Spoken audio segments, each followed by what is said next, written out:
Dear students, welcome back. स्वागत है आपका लास्ट मिनट टिप्स, जिस वीडियो का आप बहुत बेसब्री से इंतजार करते हैं और बहुत मैं मेहनत से इसको बनाने की कोशिश करता हूं। एमए पॉल साइंस की एग्जाम, ये थर्ड इन सीरीज है last minute tips for Jamia. Of course ये बहुत सारे चीजों का मिश्रण है, ऐसा नहीं कि मैंने इसको स्पेशली जो है इसके लिए रिकॉर्ड किया है। जैसे पब ऐड, मैंने जो है पब ऐड को अभी इतना डिटेल में बताया था, उससे डिटेल हो नहीं सकता है, तो उसको मैंने एज इट इज लिया हुआ है और कुछ चीजें इसमें जुड़ी हुई है। कुछ चीजें जो पिछले साल भी मैंने कुछ बताया था वो भी स्लाइड इसमें है। लेकिन आपको आई एक्सट्रीमली कॉन्फिडेंट कि ये आपको बहुत ही हेल्प करेगा, क्योंकि अभी 1.5 दिन से ज्यादा है। आज ये शाम में मैं रिलीज कर रहा हूं, तो आप यदि इसको 5-6 बार देख जाते हैं ना, तो आपको वैसे ही देखिएगा, आपकी 10-20 क्वेश्चन आपको इसी तरह से आएंगे, आपको जो इसमें याद आएंगे। और ये हेल्पफुल होगा CUET, DUET, UGC नेट सब के लिए, क्योंकि एक तरह का क्विक रिवीजन है पूरे मतलब सिलेबस का, तो आप सब के लिए ये फायदेमंद होगा। So let us begin Jamia MA entrance test 2022 के एमए पॉलिट साइंस के लिए लास्ट मिनट टिप्स। यहाँ पे मैं थोड़ी ट्रेन को डिस्कस करना चाहूंगा ये सिलेबस के थ्रू। आपको पता है कि सिलेबस बहुत स्ट्रेट फॉरवर्ड है। ये कहता है कि 3 साल की जो आपको UGC सिलेबस है, CBCS, उसको देख लीजिए। वो तो DU जामिया हर जगह सेम पढ़ाई होती है। वो मैंने सारे वीडियो डाले, वो ऑलमोस्ट 90% डाले हुए हैं, सभी एग्जाम गाइड डाले हुए हैं। आई होप कि यदि आपने उसको पढ़ा है तो ये पोर्शन आपको अच्छी तरह पता होना चाहिए। सेकंड है general knowledge and current event, इसको आप ओमिट मत कीजिए। इससे ये खासा क्वेश्चन पूछ रहे हैं, ये लगभग 10 से 15 क्वेश्चन ये इससे पूछ रहे हैं, ये आप ध्यान रखिएगा। कॉन्स्टिट्यूशन, गवर्नमेंट पॉलिटिक्स से ये काफी क्वेश्चन पूछते हैं, इससे भी 10 से 15 क्वेश्चन पूछ रहे हैं। और इंटरनेशनल पॉलिटिक्स से भी ये 10 से 15 क्वेश्चन पूछते हैं। अब इससे क्या निकल के आता है कि करीब 50% क्वेश्चन आपको यहाँ पे रहेगा ये। और ट्रेंड क्या मैं देख रहा हूं कि पहले ये काफी अर्बिट और बेकार टाइप के क्वेश्चन पूछ रहे थे, 17-16 इन सब में, 18, लेकिन धीरे धीरे इनका जो है फोकस जो है यहाँ होता चला गया और बहुत ही मॉडरेट लेवल के और अच्छे question, it is not that कि बहुत बेकार क्वेश्चन ये पूछ रहे हैं। वैसे एक बात इसमें यह भी है कि जामिया में थोड़ी मिस्टेक होती है। वैसे तो कोई पेपर मैंने नहीं देखा है जिसमें कि टाइपोग्राफिकल एरर ना हो, टाइपो एरर हम लोग कहते हैं शॉर्ट में, या कोई फैक्चुअल एरर ना हो। और मैं भी जब पेपर बनाता हूं तो मुझसे भी हो जाती है, मेरे गाइड में भी है, क्योंकि ये ह्यूमन नेचर है, वो नहीं अपने करेक्शन को देख पाता है खुद ही। तो इसमें एरर कुछ ज्यादा होते हैं, इस बात को पहले ध्यान रखिएगा। इनके ऑफिशियल आंसर में भी बहुत सारे कंफ्यूजन होते हैं। दूसरी बात मैं कहूंगा कि ट्रेंड जो है वो ज्यादा से ज्यादा जो है मॉडरेट की तरफ, और फोकस जो है वो कोर जो पेपर हैं इनके, जो फर्स्ट में दिखा रहा है जो 3 इयर्स का, वहां जा रहा है। सेकंड इसमें बात यह है कि करंट इवेंट को ये खासा तवज्जो देते हैं, इसको ध्यान रखिएगा। यहाँ पे आप, एक ट्रिक है कि चूंकि ये मुस्लिम माइनॉरिटी कॉलेज है, ये OIC और जो गल्फ कॉपरेशन काउंसिल और जो West Asian country, Central Asian जो मुस्लिम वर्ल्ड है, उसके तरफ भी 2-4 क्वेश्चन रहते हैं। इस बात को थोड़ा आप ध्यान रखिएगा वहां से। एंड बाकी तो मैंने आपको बता दिया कि ये इंपॉर्टेंट है, कॉन्स्टिट्यूशन काफी इनके लिए इंपॉर्टेंट है, और इंटरनेशनल पॉलिटिक्स भी। यदि अभी तक आपने गाइड नहीं डाउनलोड किया, कौन सी गाइड की मैं बात कर रहा हूं? मैं बात कर रहा हूं ET गाइड की, जो मैंने पिछली साल निकाला था 2021 में, जो कि जिसको मैंने थोड़ा बहुत अपडेट किया इस साल के लिए, कल एरर को हटाया। अभी भी उसमें एक दो एरर तो हो गई है, लेकिन वो गाइड बेस्ट गाइड है आपके लिए जामिया पॉल साइंस के लिए। इसके साथ जो मॉडल, जो आंसर पेपर है, model question, model test paper, जिसमें कि मैंने बहुत मेहनत किया था कि कैसे शुरुआत करें तैयारी की, उसको भी डाउनलोड कर लीजिए। इन दोनों को आप जरूर डाउनलोड कीजिए। और यदि आपके पास एग्जाम गाइड है मेरे पहले जो सेमेस्टर एग्जाम, खरीदने की जरूरत नहीं है, तो उसके केवल मेन पॉइंट्स को देख लीजिए, वो भी आपको इसमें हेल्प करेगा। इसके अलावा जो थीम वाइज जो मैंने 50-50 क्वेश्चन दिए हुए हैं हर थीम पे पॉल साइंस हेल्प चैनल पे, उसको जरूर 10 से 11 बार देख जाइए। पास्ट ईयर्स पेपर देख जाइए, जो इतने MCQs आप देख सकते हैं। यदि मेरे टेस्ट सीरीज ग्रुप में हैं तो ठीक, नहीं तो कहीं से भी उस लेवल की प्रैक्टिस कर लीजिए। That should be enough, more than enough, and be confident. So this is my tips for this. सबसे पहले इससे पहले कि कुछ चीजों को हम आपको याद दिलाएं कि ये 5 साल के, बेसिकली मैंने ये क्या कोशिश की है कि 5 इयर्स के जो क्वेश्चन पूछे गए हैं 2016 से लेके 20 तक, उसके बेसिस पे एक एनालिसिस करने की कि क्या क्या लास्ट मिनट में आपको एक दिमाग में, जहन में लाना चाहिए एग्जामिनेशन हॉल में जाने के लिए कुछ घंटों में। लेकिन उससे पहले हम लोग ये देखें कि MCQ को टैकल करने का अलग स्ट्रैटेजी है। मैंने आपको लगातार 3 साल तक जो है सब्जेक्टिव क्वेश्चन को कैसे लिखना है, आंसर टेम्पलेट बताया। एमसीक्यू जो है उस अलग बॉल गेम है, अलग टाइप का उसके रूल्स एंड रेगुलेशंस हैं और ट्रिक्स एंड टिप्स हैं। फर्स्ट जो मैं टिप्स दूंगा वो ये है कि जैसे ही आपको क्वेश्चन पेपर मिलता है, यदि अलाउड हो, कुछ लोग अलाउड नहीं करते हैं कि उसमें टिक मत मारो, लेकिन हम लोगों ने जितने एग्जाम दिए हैं उसमें अलाउ जनरली रहती है। सबसे अच्छा है कि आप सीधा क्वेश्चन में ही जो है आंसर्स, राइट आंसर को टिक कर ले, ए बी सी, जिस जो जो होता है उनको, जिसमें आप बिल्कुल 100% श्योर है। मान लीजिए कि 100 क्वेश्चन है और आप श्योर केवल 40 में हैं, नो प्रॉब्लम, आप 40 में टिक मार लीजिए। यदि आप 50 से ज्यादा में श्योर हैं तो एक तरह समझिए आप कंपीट कर जाएंगे, क्योंकि इन सब एग्जामिनेशन में 50% और जिस लेवल का क्वेश्चन, ये जितना ऑर्बिट क्वेश्चन पूछते हैं कि 50% should be enough to compete. तो यदि 50 नहीं भी है तब भी आगे आपके लिए काफी ऑप्शंस हैं। अब यह है कि मान लीजिए आपने 40 या 50 क्वेश्चन को मार लिए, बाकी अब आपको डाउटफुल है, तो उसमें अब फिर से रिविजिट कीजिए क्वेश्चन नंबर 1 से और 50-50 ट्रिक को इस्तेमाल कीजिए। मतलब जो सबसे अनलाइकली ऑप्शन है, दिमाग पे थोड़ा जोर डाल के, जो आपने पढ़ा है, जो रिवाइज किया है, जो मैंने कहा है, उन सबको उसको टिक कीजिए कि ये नहीं हो सकता, ये नहीं हो सकता, और फिर 50-50 अब गेस पे आ जाइए आप। जो मैचिंग टाइप के जो एमसीक्यू हैं, मैंने आपको इस पे बहुत बार कहा है कि केवल एक यदि आप मैच जानते हैं तब भी हो सकता है आप लकी हो तो आपको राइट ऑप्शन मिल जाएगा, क्योंकि केवल एक ही जो कोड होगा उसमें वो होगी मैच जो आप जानते हैं। यदि ऐसा होता है तो वाओ, आपका काम बन जाएगा। यदि more than one option is correct, check for those option which is definitely wrong. अब ऐसे मैं इसके लिए कर रहा हूं, जैसे आपको पहला है, ए में है कि 1 2 3, फिर बी में है 2 एंड 3, इस टाइप से। अब मान लीजिए आप देख रहे हैं कि 3 जो है डेफिनेटली रॉन्ग है, यदि आपने एक देख लिया तो आप उन सब ऑप्शन को काट दीजिए, इसमें 3 है तो आपको कई बार जो है सीधा राइट आंसर मिल जाएगा, केवल एक ही रॉन्ग जानने से। मैं ये बताना चाह रहा हूं, मैंने आपको इसका एग्जाम्पल, लाइव एग्जाम्पल दिया है जामिया के कई क्वेश्चंस में। In case of options containing statement, जैसे होता है ना स्टेटमेंट 1, स्टेटमेंट 2, नॉर्मली जो करेक्ट स्टेटमेंट होता है वो लंबा होता है। जैसे कि आपको कोई दे डेफिनेशन, राइट का क्या डेफिनेशन है, मतलब एक सिंपल एग्जांपल मैं दे रहा हूं, और 4 ऑप्शन है, तो आप देखेंगे जो सबसे बड़ा लाइन है, स्टेटमेंट है, वही सबसे सही होता है। ऐसा क्यों होता है? क्योंकि जो सेटर होते हैं वो बहुत डिफिकल्टी में पड़ते हैं रॉन्ग बनाने में, और वो उतना लंबा लाइन नहीं लिख पाते हैं जितना कि सही स्टेटमेंट का लिखते हैं, इसलिए जो राइट स्टेटमेंट होता है वो लॉन्गेस्ट हो जाता है। इसलिए इस ट्रिक को आप यूज कर सकते हैं। यदि आप कंफ्यूज्ड हैं तो जो सबसे लंबा ऑप्शन है, जो आप, जैसे ये देखिए, ये लंबा ऑप्शन है स्टेटमेंट के केस में, ये छोटा है, ये छोटा है, ये छोटा है, तो आपको सही ऑप्शन जो है ये होगा, मान लीजिए सी है तो। If more than one option seems correct, go for the best option. ये मैंने आपको बार बार बोला है। ऐसा हो सकता है कि 4 में से 3 ऑप्शन लगभग सही हो, लेकिन यहां पे चुनना आपको होता है बेस्ट ऑप्शन, ना कि करेक्ट ऑप्शन। एमसीक्यू का यही इसेंस है। तो ये है। इसमें और कुछ टिप्स देखिए, बहुत लोग आप में से पूछते हैं गेस करें या नहीं करें। अब देखिए, जामिया में 1+1 है सही होने पे और -0.25 है रॉन्ग होने पे। ये मॉडरेट निगेटिव है, मतलब कि 4 रॉन्ग करेंगे तब 1 राइट के बराबर होगा।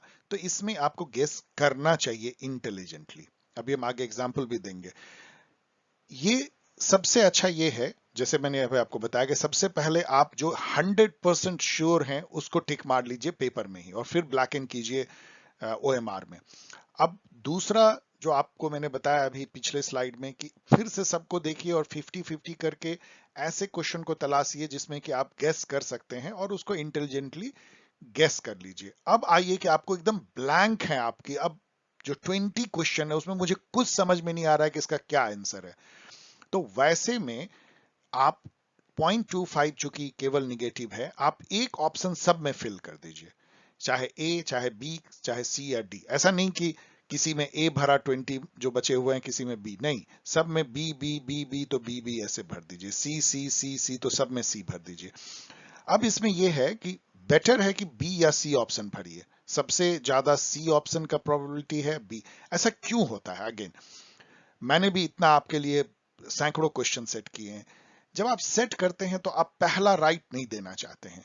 दूसरा राइट देने और तीसरे, ये सबसे अच्छा राइट है, लास्ट में भी आप नहीं देना चाहते हैं। तो जो हमारी एक साइकोलॉजी होती है ना सेटर की, वो बी और सी में अटक जाते हैं। वैसे कई सेटर बहुत चालाक होते हैं, वो ए और डी में भी देते हैं, लेकिन यदि आप देखेंगे और यदि सब में बराबर भी दे रहे हैं तो क्या हुआ, मान लीजिए कि 20, मैंने यहाँ 10 का लिया है, 20 में भी वही होगी, किसी भी तरह से 1/4 आपका जो है सही हो जाएगा, तो 5 क्वेश्चन सही हो जाएंगे आपके, क्योंकि यदि वो उसने ए में भी बराबर दिया है, बी में भी बराबर दिया है, तो लॉ ऑफ एवरेजेस से, जैसे मैंने आपको यहाँ बताया कि 10 एमसीक्यू को आप जो है सपोज बी या सी मार देते हैं, बी सी सी सी, मान लीजिए कि आपको 2 या 3 तो करेक्ट होगा ही, सपोज 3 करेक्ट होता है, 7 इनकरेक्ट होता है, तो आप लूज करते हैं 1.75 मार्क्स और गेन करते हैं 3 मार्क्स। तो नेट जो है आप 1.25 मार्क्स गेन करते हैं केवल इस ट्रिक से, और इससे आपका जो है मेक और ब्रेक हो सकता है। 1.25 पे हो सकता है आप कंपीट कर जाए और नहीं कंपीट करें। So these are the general tips MCQ को टैकल करने का।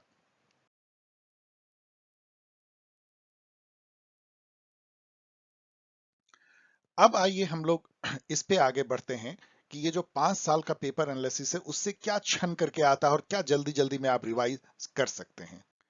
फर्स्ट 2 स्लाइड में मैंने कोशिश की है उन क्वेश्चन को जो रिपीट हुए हैं इन 5 सालों में।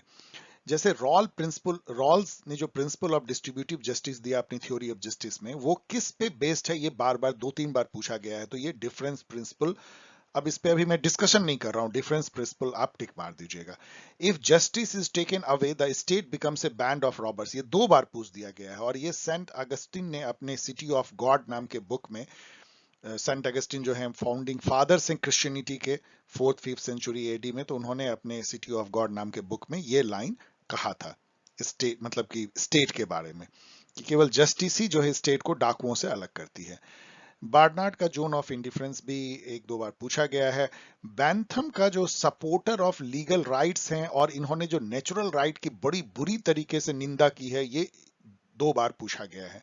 तो Bentham is supporter of legal rights and A trenchant critic, trenchant मतलब बहुत बड़े critic, trenchant critic of natural rights. Natural rights से आपको याद आना चाहिए जॉन लॉक, जिन्होंने कहा था कि हमें right to life, liberty, property जो है वो हमें नेचर से मिला हुआ है। रिग्स के इकोलॉजिकल थ्योरी और पब्लिक एडमिनिस्ट्रेशन पे बहुत सारे क्वेश्चन पूछे गए हैं, जैसे कि ये स्ट्रक्चरल फंक्शनल अप्रोच को यूज करता है, जो जो कंपैरेटिव पॉलिटिक्स का है, क्योंकि ये कंपैरेटिव पब्लिक एडमिनिस्ट्रेशन है। दूसरा कि ये कहाँ कहाँ पे इन्होंने इसको रिसर्च किया, तो थाईलैंड में, फिलीपींस में और इंडिया में भी किया, ये भी। इसके अलावा जो उसके मॉडल हैं उस पे भी काफी चीजें जो है पूछी जाती हैं। आई होप कि जो प्रिज्मेटिक सोसाइटी है, फ्यूज सोसाइटी है, ये पब्लिक एडमिनिस्ट्रेशन में भी और पॉलिटिकल साइंस में भी इंपॉर्टेंट। तो रिग्स के बारे में मुझे आई होप कि मैंने इतना ज्यादा आपको पढ़ाया है कि आपको सब पता होगा, उससे आप एक बार रिवाइज कर लीजिए। ये भी 2-3 बार पूछा गया, the theory of social contract primarily seek to. इसमें आपको पता है कि जो ऑफिशियल आंसर है वो कहीं पे किसी बुक में दिया हुआ है कि पॉलिटिकल ऑब्लिगेशन, मेरे अनुसार से ये theory of origin of state है। अब यहाँ पे मैं आपको एक डिस्क्लेमर दे दूं, जनरली ये कॉपी पेस्ट करते हैं, ये लोग अपना दिमाग लगाते नहीं हैं जो इन सब में सेट होती है। तो यदि कहीं पे उसका आंसर पॉलिटिकल ऑब्लिगेशन है, तो वहां यहां भी वही ऑप्शन होगा। आपको फाइट करना पड़ सकता है यदि आप मेरे से चलें, इसलिए आप चाहें तो इसमें पॉलिटिकल ऑब्लिगेशन मार दीजिए, वो गलत होगा, लेकिन ऑफिशियल आंसर शायद वही होगा, इसलिए आपको मार्क्स मिल जाएंगे। नाउ चॉइस इज योर्स, इससे अधिक मैं नहीं कह सकता। Who first advocated partyless democracy in India, Jayaprakash Narayan ने दिया था, ये भी एक से अधिक बार पूछा गया है। द इंस्टीट्यूशन ऑफ ओम्बर्ट्समैन, ये इंपॉर्टेंट है, एक बार ही पूछा गया लेकिन इंपॉर्टेंट है, ये स्वीडन में पहली बार 1809 में आया। इमैनुअल वॉलस्टीन का जो वर्ल्ड सिस्टम थ्योरी है, एक से अधिक बार पूछा गया है। आंदर गुंदर फ्रैंक का जो डिपेंडेंसी थ्योरी में जो डेवलपमेंट ऑफ अंडर डेवलपमेंट उन्होंने जो एक टर्म यूज किया था, ये भी 2 बार पूछा गया है। देन फ्रांसिस फुकुआमा ने इंड ऑफ हिस्ट्री, इन्होंने बुक लिखा था end of history and last standing man, उस पे जो है एक से अधिक बार पूछा गया है। लेकिन इससे जुड़ा हुआ डैनियल बेल की किताब 1960s में आई थी, इंड ऑफ आइडियोलॉजी, वो भी उतना ही इंपॉर्टेंट है। तो ये दोनों को याद कर लीजिए, Francis Fukuyama end of history, Daniel Bell end of ideology. World Bank की जो रिपोर्ट है 1992 में गवर्नेंस एंड डेवलपमेंट, ये बहुत इंपॉर्टेंट है, बार बार घूम फिर करके आता है, क्योंकि इसी में वर्ल्ड बैंक ने गुड गवर्नेंस की परिभाषा दी थी, इसीलिए ये इंपॉर्टेंट हो जाता है। 1992 डेट भी पूछा जाता है, गुड गवर्नेंस किस बुक रिपोर्ट में आया था, ये रिपोर्ट था basically governance and development. Article 2930 जो है ये 2 बार पूछा गया है, ये कल्चरल एंड एजुकेशनल राइट्स है, फंडामेंटल राइट है, माइनॉरिटी को अपने लैंग्वेज को प्रोटेक्ट करने का अधिकार है, अपने कल्चर को प्रोटेक्ट करने का, और एजुकेशनल इंस्टीट्यूट माइनॉरिटी को अपना बनाने का और उसको मेंटेन करने का, और गवर्नमेंट से बिना किसी भेदभाव के ग्रांट इन एड लेने का अधिकार है। जो 5 रिट हैं ये भी कई बार पूछे गए हैं। 5 रिट मैंने कई बार आपको बता दिया है। हैबिया कॉर्पस मतलब कि प्रोड्यूस द बॉडी, मतलब किसी को यदि डिटेंशन में रखा गया है, अरेस्ट किया गया है, तो कोर्ट बोलती है प्रोड्यूस करो। प्रोविजन कोर्ट अपने लोअर कोर्ट को रोक देती है। सर्टियोरी मतलब कि लोअर कोर्ट को कहती है कि तुम अपना केस हमें भेज दो, हम रिव्यू करेंगे तुमने क्या डिसीजन दिया है। क्यू वारंटो पूछती है किसी ऑफिसर को, बाई विच राइट आप उस कुर्सी पे बैठे हो पब्लिक ऑफिस पे, क्यों नहीं आपको हटा दिया जाए। और मंडमुस में जो है एग्जीक्यूटिव को कमांड करती है कि as per rule of law तुमने ये काम करना है, क्यों नहीं किए हो। तो ये 5 रिट हैं। यहाँ पे ये भी आपको रिवाइज कर लीजिए कि आर्टिकल 32 और 226 के तहत, आर्टिकल 32 से सुप्रीम कोर्ट और 226 से हाई कोर्ट ये रिट को इशू कर सकता है। ये भी क्वेश्चन 2 बार पूछा गया। The principle of distributive justice was first propounded by Aristotle. Aristotle was first to give principle of distributive justice, क्योंकि रॉल ने एक नई ऊंचाई पर पहुंचाया। ये भी 2 बार पूछा गया कि कौन एक फेमस जो है मॉडर्न जमाने के लिबर्टेरियन है। लिबर्टेरियन आपको पता है, जो नियो लिबरलिज्म, जो क्लासिक लिबरलिज्म को जिन्होंने रिवाइव किया, जो कि इंडिविजुअलिज्म, प्राइवेट प्रॉपर्टी और मिनिमलिस्ट स्टेट और फ्री मार्केट के हिमायती होते हैं, वो लिबर्टेरियन है, वो रॉबर्ट नॉजिक हैं। एसडीआई भी जो है एक से अधिक बार पूछा गया है। स्ट्रैटेजिक डिफेंस इनिशिएटिव, ये स्टार वॉर के नाम से जाना जाता है रीगन के टाइम में, जिसमें कि रूस के जो मिसाइल की अटैक होगी उसको स्पेस में ही डिस्ट्रॉय कर देना, तो आकाश में ही डिस्ट्रॉय कर देने का न्यूक्लियर मिसाइल यदि छोड़ा जाए, तो ये एक प्रोग्राम था जिसको स्टार वॉर कहा गया, strategic defence initiative. Gujral doctrine से भी पूछा गया है, इंपॉर्टेंट है। गुजराल डॉक्ट्राइन बेसिकली ये कहता है कि इंडिया को जो है बिग ब्रदर जैसा बिहेव करना चाहिए, तभी वो बिग ब्रदर होगा। यानी कि साउथ एशियन के छोटे छोटे कंट्रियों के साथ 1 to 1 नहीं, टिट फॉर टैट नहीं, आगे बढ़ करके जो है वो उसको बड़े भाई की तरह कुछ कंसेशन दे। इससे जो है पीस मेंटेन रहेगा और इंडिया की इज्जत बढ़ेगी। ये गुजराल डॉक्ट्राइन है। न्यूजीलैंड जो है पहला कंट्री था जिसने वोटिंग राइट दिया वुमेन को, ये डेट देख सकते हैं आप। और स्विट्जरलैंड लगभग लास्ट जो कि डेमोक्रेटिक कंट्री में जो है 1971 में। एनपीए न्यू पब्लिक एडमिनिस्ट्रेशन और न्यू पब्लिक मैनेजमेंट, इस पे काफी क्वेश्चन पूछे गए हैं। जैसे कि ये कब आया, कौन कौन उसको लाने में किसने हेल्प किया, उसके क्या प्रिंसिपल्स थे, एनपीएम और एनपीए दोनों की। ये इसको रिवाइज कर लीजिए थोड़ा सा, और आगे एक जगह और हम लोग डिस्कस करेंगे इसी वीडियो में। Liberty of thought expression association जो है, जैसे दो बार पूछा गया कि लिबर्टी ऑफ थॉट एक्सप्रेशन किस टाइप की राइट है, सिविल राइट है। राइट टू एसोसिएशन किस टाइप की राइट है, सिविल राइट है। और पार्लियामेंट जो है किन किन सिचुएशन में स्टेट लिस्ट, मतलब जो स्टेट की जो लिस्ट है ना, कंकरेंट स्टेट और सेंट्रल लिस्ट या यूनियन लिस्ट, तो पार्लियामेंट तो यूनियन लिस्ट पे ही बना सकता है या कंकरेंट लिस्ट पे, लेकर देयर आर सम सिचुएशन जैसे कि राज्यसभा यदि उसको रिजोल्यूशन पास कर दे, या नेशनल इमरजेंसी हो, या कोई इंटरनेशनल ट्रीटी कोवेनेंट के लिए हो, तो इस तरह के सिचुएशन में there are few more situation जिसमें कि पार्लियामेंट जो है स्टेट के लिस्ट पे भी लॉ बना सकती है। ये भी एक से अधिक बार पूछा गया है।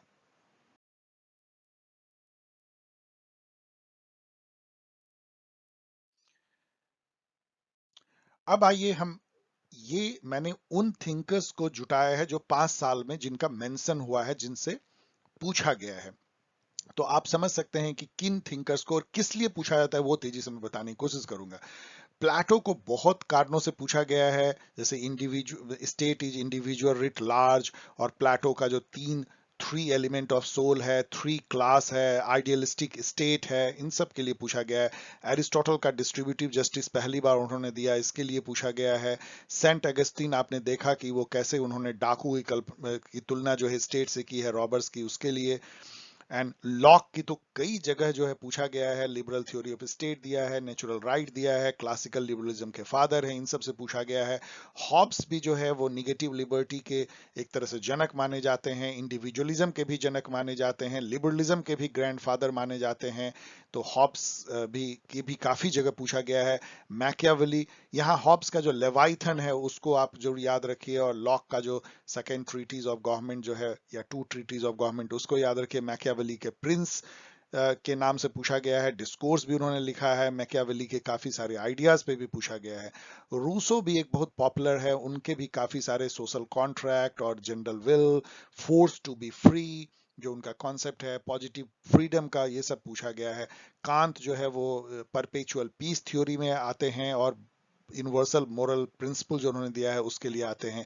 हेगल कई जगह पूछा गया। अनफॉर्चुनेटली हेगल आपको मैंने पढ़ाया नहीं है, सिलेबस में भी नहीं है, लेकिन उनकी जो ऑर्गेनिक थ्योरी ऑफ स्टेट है, उनका जो राइट की जो फिलॉसफी है, और उनके काफी सारे जो थॉट हैं, या जिसको आप कोट बोलते हैं, वो भी पूछे गए हैं, जो आपके लिए डिफिकल्ट बन जाते हैं क्योंकि हेगल आपने पढ़ा नहीं है, लेकिन मैंने काफी इसको कई बार बताया है। मिल भी जो है कई जगह पूछा गया है, उनके लिबर्टी के कॉन्सेप्ट को लेकर के, अधिकतर लिबर्टी के कॉन्सेप्ट को लेके, और खास के यूटिलिटेरियनिज्म को जो उन्होंने एक मोरल दिया, मतलब हैप्पीनेस, हायर प्लेजर और लोअर प्लेजर जो किया, इस पे भी पूछा जाता है। मार्क्स तो समझिए हर जगह छाए रहते हैं, 1 2 3 4 क्वेश्चन रहेंगे ही मार्क्स और मार्क्सिज्म पे। उनकी जो हिस्टोरिकल मटेरियलिज्म है, या जो उनके सरप्लस लेबर थ्योरी है, एलिनेशन है, थ्योरी ऑफ स्टेट है, थ्योरी ऑफ फ्रीडम है, बहुत सारे चीज मार्क्स से जो है पूछे जाते हैं। आई होप कि आपने अच्छी से जो है मार्क्स को रिवाइज किया है। गांधी जी का जो एनार्किकल व्यू है उससे 1 2 जगह पूछा गया है। उनका जो ग्राम स्वराज की जो कॉन्सेप्ट है उससे पूछी गई है, कैसे वो एक ऑटोनोमस जो है विलेज और सेल्फ रिलायंट विलेज कम्युनिटी की कल्पना करते हैं। अंबेडकर जो है बैकवर्ड क्लास मूवमेंट के रूप में कौन सी पार्टी बनाया है, कौन से ऑर्गेनाइजेशन स्टैब्लिश किए हैं, इन सब के बारे में पूछा जाता है। रॉबर्ट नॉजिक मैंने बताया लिबर्टेरियन है, उनको 2 बार पूछा गया है। हयाक पूछा नहीं गया है, लेकिन ये नॉजिक के साथ जो है लिबर्टेरियन है। जॉन रॉल तो हर जगह छाए हुए हैं इन 5 साल के पेपर में। उनकी जो डिस्ट्रीब्यूटिव जस्टिस है वो डिफरेंस प्रिंसिपल पे है। उन्होंने मॉडर्न लिबरलिज्म लाया, एक नया काइंड ऑफ लिबरलिज्म जो कि बहुत ही लिबरल था, बहुत ही वेलफेयर ओरिएंटेड था, स्टेट को ज्यादा पावर देता था, जो डिस्ट्रीब्यूटिव जस्टिस में बिलीव करता था, प्रोग्रेसिव टैक्सेशन में ऑन ऑल। तो ये जॉन रॉल, काफी चीजें ये भी पूछा है एक जगह कि कैसे जॉन रॉल ने जो है सोशल कॉन्ट्रैक्ट थ्योरी को मॉडर्न जमाने में एक नया रूप दिया, क्योंकि ये लास्ट कॉन्ट्रैक्टियन थ्योरिस्ट हैं सोशल कॉन्ट्रैक्ट थ्योरी। इससे आप बर्लिन भी कई जगह पूछे जाते हैं। इनका जो 2 कॉन्सेप्ट ऑफ लिबर्टी है, negative liberty versus positive liberty, कई जगह आपको सिंपल पूछते हैं कि इसमें से किसने निगेटिव लिबर्टी का सपोर्ट किया, जहां वो आए वहां इसे आप बर्लिन को आप मार सकते हैं। हाना आर्डेंट भी एक दो जगह आती हैं। हाना आर्डेंट, पता है, उन्होंने पावर और पॉलिटिक्स का एक बहुत ही अलग डेफिनेशन दिया है उन्होंने, मतलब एक प्लूरलिस्ट थॉट। रोलांड डॉर्किन और वॉल्जर और सैंडल एंड मैकलेंटायर, मतलब वॉल्जर, सैंडल, मैकलेंटायर तो कम्युनिटेरियन है, उनके लिए आप उसको याद कर लीजिए। डॉर्किन ने जो है वो इक्वलिटी ऑफ रिसोर्सेज दिया है, और वॉल्जर ने जो है कॉम्प्लेक्स इक्वलिटी का कॉन्सेप्ट दिया है। लियो स्ट्रॉस भी बहुत जगह घूम फिर करके आते हैं, क्योंकि ये फिलोसफिकल अप्रोच रखते हैं, जिसको वैल्यू ओरिएंटेड आप कह सकते हैं। फैक्ट और वैल्यू में से वैल्यू, मतलब इन्होंने नॉर्मेटिविज्म को एक तरह से रिवाइव किया पॉलिटिकल थ्योरी में। सबाइन जो है इसलिए इंपॉर्टेंट है कि इन्होंने बहुत सारे कोट इनके आ जाते हैं, क्योंकि इन्होंने हिस्ट्री ऑफ पॉलिटिकल थॉट लिखा है, प्लेटो से लेके मार्क्स तक का, तो बहुत ही इंपॉर्टेंट है। बॉसन कोएट जो है एक इंग्लिश फिलोसफर थे, उनके कोट्स जो है राइट्स के बारे में या स्टेट के बारे में, ये सब 1 2 जगह पूछा गया, इसलिए ये भी सिलेबस के बाहर है। आई होप कि आप इसको याद रख पाएंगे। फोको जो हैं वो सबसे बड़े पोस्ट मॉडर्निस्ट हैं, उनके बारे में 1 2 जगह है। लॉयटार्ड भी पोस्ट मॉडर्निस्ट हैं। सीबी मैकफर्सन इसलिए आते हैं कि इन्होंने लॉक और हॉब्स की बुराई की थी कि इन्होंने पोजेसिव इंडिविजुअलिज्म, मतलब स्वार्थी व्यक्ति जो होता है, व्यक्ति ओरिएंटेड समाज की इन्होंने परिकल्पना की। तो पॉजिटिव इंडिविजुअलिज्म जहां आए वहां सीबी मैकफर्सन को आप याद कीजिए। देन आईआर में आप देखिए तो हांस मर्गनथॉप बहुत बार आते हैं। पॉलिटिक्स ऑफ नेशन इन्होंने लिखा, ये क्लासिकल रियलिज्म के जनक माने जाते हैं मॉडर्न टाइम में। एच कार ने जो है 20 इयर्स क्राइसिस लिखा इंटर वॉर पीरियड में। केनेथ वॉल जो है नियो लिबरलिज्म के फादर हैं। जिन्होंने थ्योरी ऑफ इंटरनेशनल पॉलिटिक्स लिखा। हंटिंगटन जो है इतनी बार आते हैं केवल इसके लिए कि उन्होंने क्लास ऑफ सिविलाइजेशन नाम का कॉन्सेप्ट भी दिया, बुक भी लिखा। इसके अलावा थर्ड वेव ऑफ डेमोक्रेटाइजेशन भी उन्होंने लिखा है। जॉन वॉन न्यूमैन एक बार आए हैं गेम थ्योरी के लिए। डेविड ईस्टन इसलिए आते हैं कि उन्होंने सिस्टम थ्योरी दिया। बैरी बुजॉन जो है कोपेनहेगन स्कूल के हैं। रॉल फ्रेबिस जो है वो डिपेंडेंसी थ्योरी के फादर माने जाते हैं। वॉलस्टीन मैंने आपको बताया वर्ल्ड सिस्टम थ्योरी इन्होंने दिया, कई बार आया है। समीर अमीन यूरोसेंट्रिज्म का कॉन्सेप्ट इन्होंने पहली बार दिया। एडवर्ड सेड ने ओरिएंटलिज्म नाम की बुक भी लिखी और कॉन्सेप्ट भी दिया, ये भी एक बार पूछा गया है। और एंदर गुंदर फ्रैंक एक बार से ज्यादा पूछा गया है, डिपेंडेंसी थ्योरी के एक बहुत बड़े राइटर लैटिन अमेरिका के केस में, जिन्होंने development of under development coin किया टर्म। ड्वाइट वॉल्डो आते हैं, इनका जिक्र एनपीए के लिए आता है। ड्वाइट वॉल्डो का एलडी वाइट जो है आपको पता है कितने इंपॉर्टेंट हैं। इन्होंने सेकंड जो है ये फर्स्ट जो है बेसिकली फर्स्ट इन्होंने टेक्स्ट बुक जो है पब्लिक एडमिनिस्ट्रेशन में लिखा है। गुलिक जो है इन्होंने पॉस्ट कॉर्प जो है जो कि बहुत फेमस एक्रोनेम है वो दिया है। उर्विक एंड गुलिक ने मिलकर के प्रिंसिपल्स ऑफ एडमिनिस्ट्रेशन दिया। विलो बॉय ने सेकंड बुक लिखा है पब्लिक एडमिनिस्ट्रेशन पे। फ्रैंक मैरिनी ने जो फर्स्ट मिनोब्रुक कॉन्फ्रेंस हुआ था उस पे एक एडिटेड बुक लिखा था जो आगे मैं आपको एक जगह बताऊंगा भी।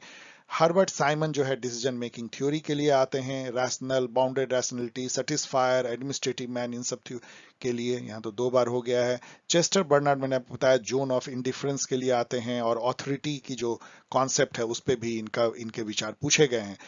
अब यहाँ फेमिनिस्ट को यदि आप याद कीजिए तो सिमोन दे वेबर जो हैं वो जिन्होंने कहा था कि women are not born but made. Virginia Woolf and Mary Wollstonecraft तो मैंने आपको पढ़ाया है कितनी सारी बातें, और भी आप देख लीजिए, हमें पूरी तरह से लिख नहीं पाए। और भी कुछ फेमिनिस्ट के हैं, उनके बुक्स एंड उनके थॉट के बारे में।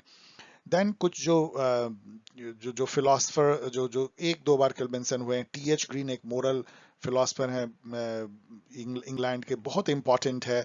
तो ये इनकी फिलोसॉफिकल थॉट और पर्टिकुलरली पॉजिटिव फ्रीडम का कॉन्सेप्ट, मोरल फ्रीडम, इन सब पे इनके काफी व्यूज हैं। बेंथम मैंने आपको बताया यूटिलिटेरियनिज्म के फादर हैं, लेकिन ये इसलिए बहुत बार पूछे आते हैं कि लीगल राइट के समर्थक हैं, नेचुरल राइट को ये काटते हैं। जॉन डेवी जो हैं वो प्रैग्मेटिस्ट माने जाते हैं, जॉन डेवी। लास्की जो हैं वो भी कई बार पूछा गया। लास्की ने राइट दिया है, सॉरी थ्योरी ऑफ राइट दिया, ये लेफ्ट ओरिएंटेड ब्रिटिश फिलोसफर थे। रॉबर्ट ओवेन जो हैं वो यूटोपियन सोशलिस्ट थे। उन्होंने न्यू हार्मोनी नाम की कुछ अमेरिका में उन्होंने एक कम्यून टाइप का एस्टैब्लिश किया था। ग्रामेस्की इसलिए पूछे जाते हैं कि उन्होंने हेजेमनी का कॉन्सेप्ट दिया मार्क्सिज्म के अंदर में, जो बहुत इंपॉर्टेंट है। मोज्का, पैरेटो एंड सी राइट मिल, ये तीनों जो है इलीट थ्योरी के लिए पूछे जाते हैं।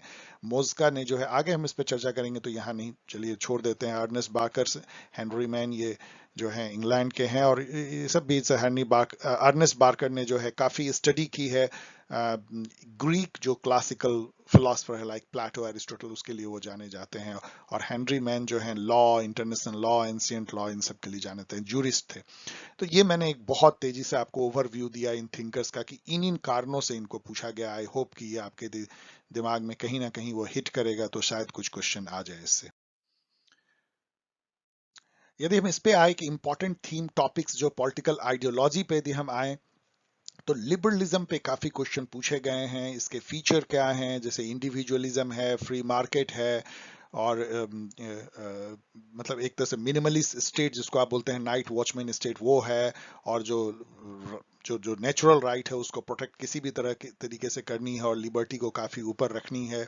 टॉलरेंस भी है, इस टाइप के प्लूरलिज्म, वैल्यू प्लूरलिज्म है कि हर व्यक्ति को ये स्वतंत्रता है कि अपना वो लाइफ का गोल को फिक्स कर सके अपने वैल्यू के अनुसार। All these are features. Locke जो है लिबरलिज्म के फाउंडिंग फादर हैं। इसके जो ब्रांचेज हैं वो मैं आपको बताना चाहता हूं। क्लासिकल लिबरलिज्म तो जो है वो जो लॉक ने दिया, जो रॉल ने जो दिया, और कई लोग रॉल के साथ में, वो मॉडर्न या पॉजिटिव लिबरलिज्म कहलाया, जिसमें कि क्लासिकल लिबरलिज्म से हट करके स्टेट को, नाइट वॉचमैन से हटा करके वेलफेयर स्टेट माना गया, जहां पे कि राइट टू प्रॉपर्टी को सैक्रोसैंक्ट नहीं माना गया, उसको डिस्ट्रीब्यूटिव जस्टिस किया जा सकता है, मतलब प्रॉपर्टी को किसी से लेके और गरीबों को दिया जा सकता है। इस टाइप की जो फीलिंग जो लिबरलिज्म को थोड़ा सा वेलफेयर की तरफ ले गए और डिस्ट्रीब्यूटिव जस्टिस वो मॉडर्न लिबरलिज्म या पॉजिटिव लिबरलिज्म कराया। और फिर क्लासिकल लिबरलिज्म को जो खींच करके जो नियो लिबरलिज्म या लिबर्टेरियनिज्म मतलब फिर से एक बार रिवाइव किया गया कि नहीं नहीं बिल्कुल जो है डिस्ट्रीब्यूटिव जस्टिस बेकार है, कोई डिस्ट्रीब्यूशन पैटर्न स्टेट को ट्राई नहीं करना चाहिए, टैक्स कम से कम लगाना चाहिए, नाइट वॉचमैन स्टेट होना चाहिए, इंडिविजुअलिज्म होना चाहिए, टोटल फ्री मार्केट इकोनॉमी होनी चाहिए, ये सब ये लॉजिक उसके जो है प्रोपाउंडर हैं लिबर्टेरियनिज्म के। तो ये तीन जो है क्लासिकल, मॉडर्न और लिबर्टेरियनिज्म, ये आपको ध्यान रखना चाहिए। फेमिनिज्म में वेव्स एंड जनरेशन, ये आपको मैंने कई बार बताया है, कौन इसमें से रेडिकल हैं कौन लिबरल हैं, लाइक दैट ये पूछे जाते हैं। देन ये दो चीजें आप याद रखिए कि मॉर्गनथो के जो 6 प्रिंसिपल ऑफ रियलिज्म है आईआर में, उसको आन जे टिकनर ने जो है रिफॉर्मुलेट किया इंटरनेशनल जो आईआर की फेमिनिस्ट थ्योरी देने के लिए। इसी तरह सुजान मोलर ओकिन ने रिफॉर्मुलेट किया रॉल्स के थ्योरी ऑफ जस्टिस को फेमिनिस्ट थ्योरी ऑफ जस्टिस देने के लिए। जो फेमस फेमिनिस्ट जो है उनके बुक्स उसको आपको याद रखना चाहिए, like Mary Wollstonecraft, Simone de Beauvoir, Kate Millett and Firestone and many many others जो इसमें आए हैं, अभी कुछ मैंने यहाँ पे छोड़ दिया है। देन अदर आइडियोलॉजी से मार्क्सिज्म से काफी क्वेश्चन है, मैंने आपको बताया फासिज्म से भी काफी क्वेश्चन है, फासिज्म नासिज्म से। देन पोस्ट मॉडर्निज्म से भी क्वेश्चन है, अनार्किज्म से बहुत कम क्वेश्चन है, कम्युनिटेरियनिज्म से भी कुछ क्वेश्चन है, कम है लेकिन। देन नॉर्मेटिविज्म क्या होता है, इंपेरिसिज्म से कैसे अलग है, इस पे भी क्वेश्चन है। नॉर्मेटिविज्म क्या है, जहां नॉर्म, वैल्यू, इथिक्स, मोरालिटी इन सब को वैल्यू दिया जाए, जहां पे कि ये परिकल्पना की जाए कि पॉलिटिकल अरेंजमेंट कैसा होना चाहिए और उसके लिए एक प्रिस्क्रिप्टिव मतलब ये बताया जाए कि देखो ऐसा होना चाहिए, जैसे प्लेटो ने बोला। इंपेरिसिज्म उससे उल्टा है, ये जो है फैक्ट बेस्ड है, ऑब्जर्वेशन बेस्ड है, behavioural observation and all, and ये जो है वैल्यू न्यूट्रल है, हमें ये नहीं जानना है कैसा होना चाहिए, कैसा है पॉलिटिकल अरेंजमेंट, बस उसको उसको डिस्क्राइब करना, एनालाइज करना और उससे थ्योरी बिल्ड करना कि इससे क्या निकल के आता है, ये इंपेरिसिज्म है। उसका एक मिलता जुलता रूप जो है पॉजिटिविज्म है। पॉजिटिविज्म यही कहता है कि जो चीज है उसको वही सच्चाई है, वही रियल है, बाकी सब जो है वो ऐसी होती बकवास है। तो पॉजिटिविज्म मतलब जो है, मतलब आप यदि देख रहे हो कि समाज में 100 में से 80 लोग झूठ बोलते हैं, तो पॉजिटिविज्म के अनुसार अधिकतर लोग झूठ बोलते हैं, ये एक फैक्ट है। तो ये पॉजिटिविज्म है और उसी का एक फॉर्म है लॉजिकल पॉजिटिविज्म जो वियना स्कूल जिससे निकलता है। और कंस्ट्रक्टिविज्म जो है ये क्या कहता है, बहुत जगह आता है, ये आईआर में भी आता है ऐसे जनरल भी। कंस्ट्रक्टिविज्म ये है कि कोई भी ऑब्जेक्टिव ट्रूथ नहीं है, कोई मेल नहीं है, फीमेल नहीं है, सच्चा नहीं है, झूठा नहीं है, सब जो है सोशल कंस्ट्रक्शन है, आप क्या बना लेते हो। मतलब सोसाइटी में एक लैंग्वेज के डिस्कोर्स से आपने जो मीनिंग जिस चीज का बना लिया वही ट्रूथ है, कोई ऐसा ऑब्जेक्टिव ट्रूथ नहीं है, इसको सोशल कंस्ट्रक्टिविज्म बोलते हैं।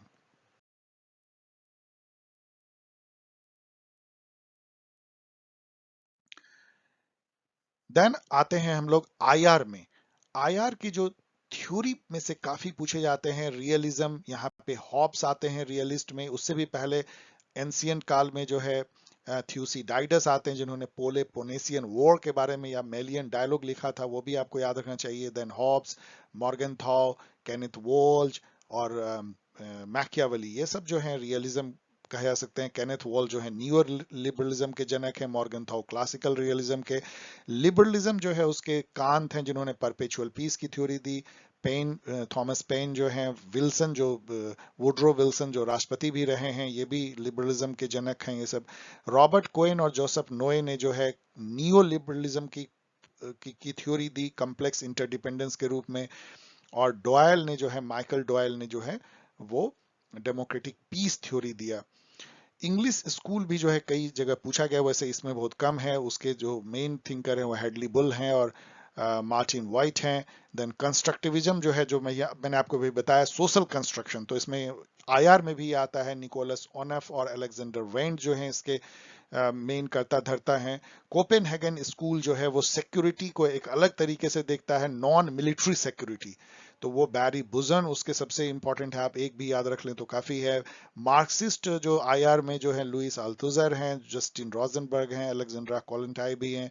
पोस्ट मॉडर्निस्ट में लॉयटार्ड, फोको एंड दरिदा हैं। एंड फ्रैंकफर्ट स्कूल जो एक क्रिटिकल स्कूल है, वो थोड़ा लेफ्टिस्ट तो है मार्क्सिस्ट, लेकिन उसमें भी काफी बुराई वो ढूंढता है। और राइट से तो बिल्कुल अलग है, उसमें हर्बर्ट मार्क्यूज हैं, जॉर्गन हाबरमास हैं, एंड्रू लिंकलैटर हैं, मेनी अदर जो मैं आपको बार बार बताता रहता हूँ। फ्रैंकफर्ट स्कूल, इससे कम पूछा है इन्होंने।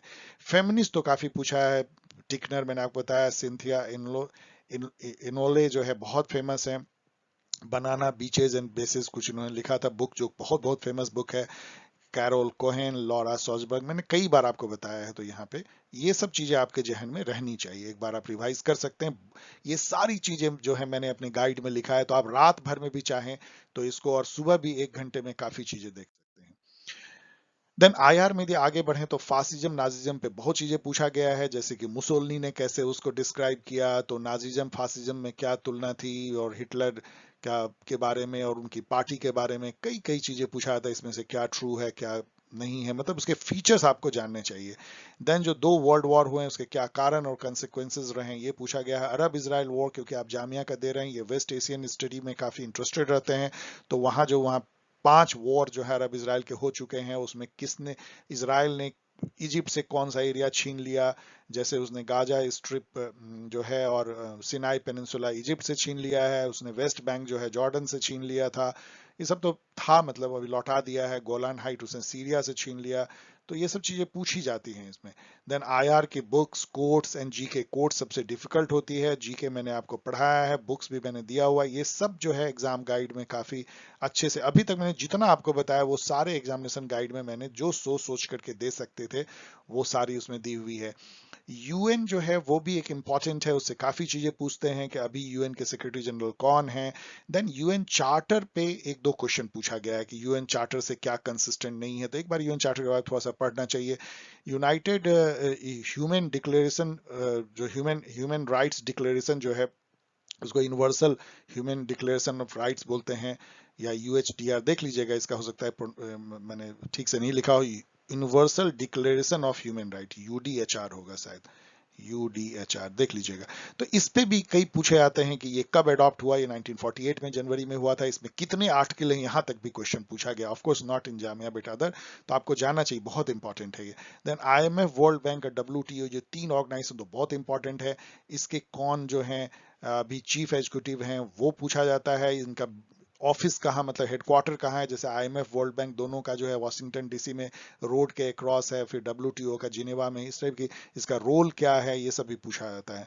देन क्लाइमेट चेंज एग्रीमेंट पे आयर में बहुत सारे क्वेश्चन पूछे जाते हैं, स्टॉकहोम में 1972 में पहला हुआ था, रियो 1992 में हुआ अर्थ समिट, फिर क्योटो प्रोटोकॉल पूछा जाता है 1997 में, पेरिस 2015 में, ये सब काफी पूछा जाता है, और इन सब में क्या हुआ है ये सब आप देख सकते हैं, इसको याद रखना चाहिए, ये 4 मैंने दिया है, ये तो जरूर याद रखिए।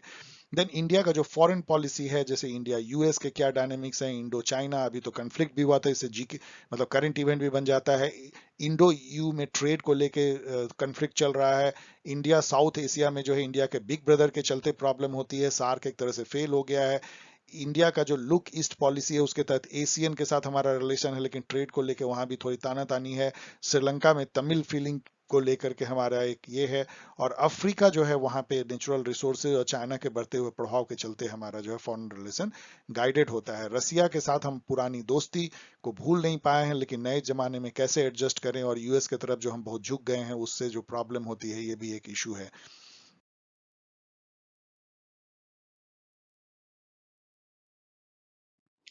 अब आइए जो स्टैंडर्ड इंफॉर्मेशन जो मैं आपको कहना चाहता हूं, क्लासिकल थ्योरीज यदि आप देखिए जो शुरू में 1920s से लेकर के और 1930s 35 तक, प्रिंसिपल्स ऑफ एडमिनिस्ट्रेशन जिसको कहते हैं, जिसको मैकेनिस्टिक थ्योरी ऑफ ऑर्गेनाइजेशन कहते हैं, क्लोज थ्योरी ऑफ ऑर्गेनाइजेशन कहते हैं, उस समय के जो क्वेश्चन, जो थीम जो पूछे जाते हैं, उसमें सबसे इंपॉर्टेंट है साइंटिफिक मैनेजमेंट थ्योरी टेलर का, फ्रेडरिक टेलर, जिसमें कि जो जो जो फ्रेजेज हैं जो आपको पता होना चाहिए कि उन्होंने टाइम एंड मोशन स्टडी किया, scientific analysis of time motion, work flow, tool implement, सब कितना साइज का होना चाहिए, कैसा मेटल कट होना चाहिए, ये सब पे मतलब सब कुछ स्टैंडर्ड कर दो, टूल को स्टैंडर्ड कर दो, आदमी को स्टैंडर्ड कर दो, प्रोसेस को स्टैंडर्ड कर दो, तो इफिशिएंसी बढ़ जाएगी, इकोनॉमिक इंसेंटिव दो, इफिशिएंसी बढ़ जाएगी।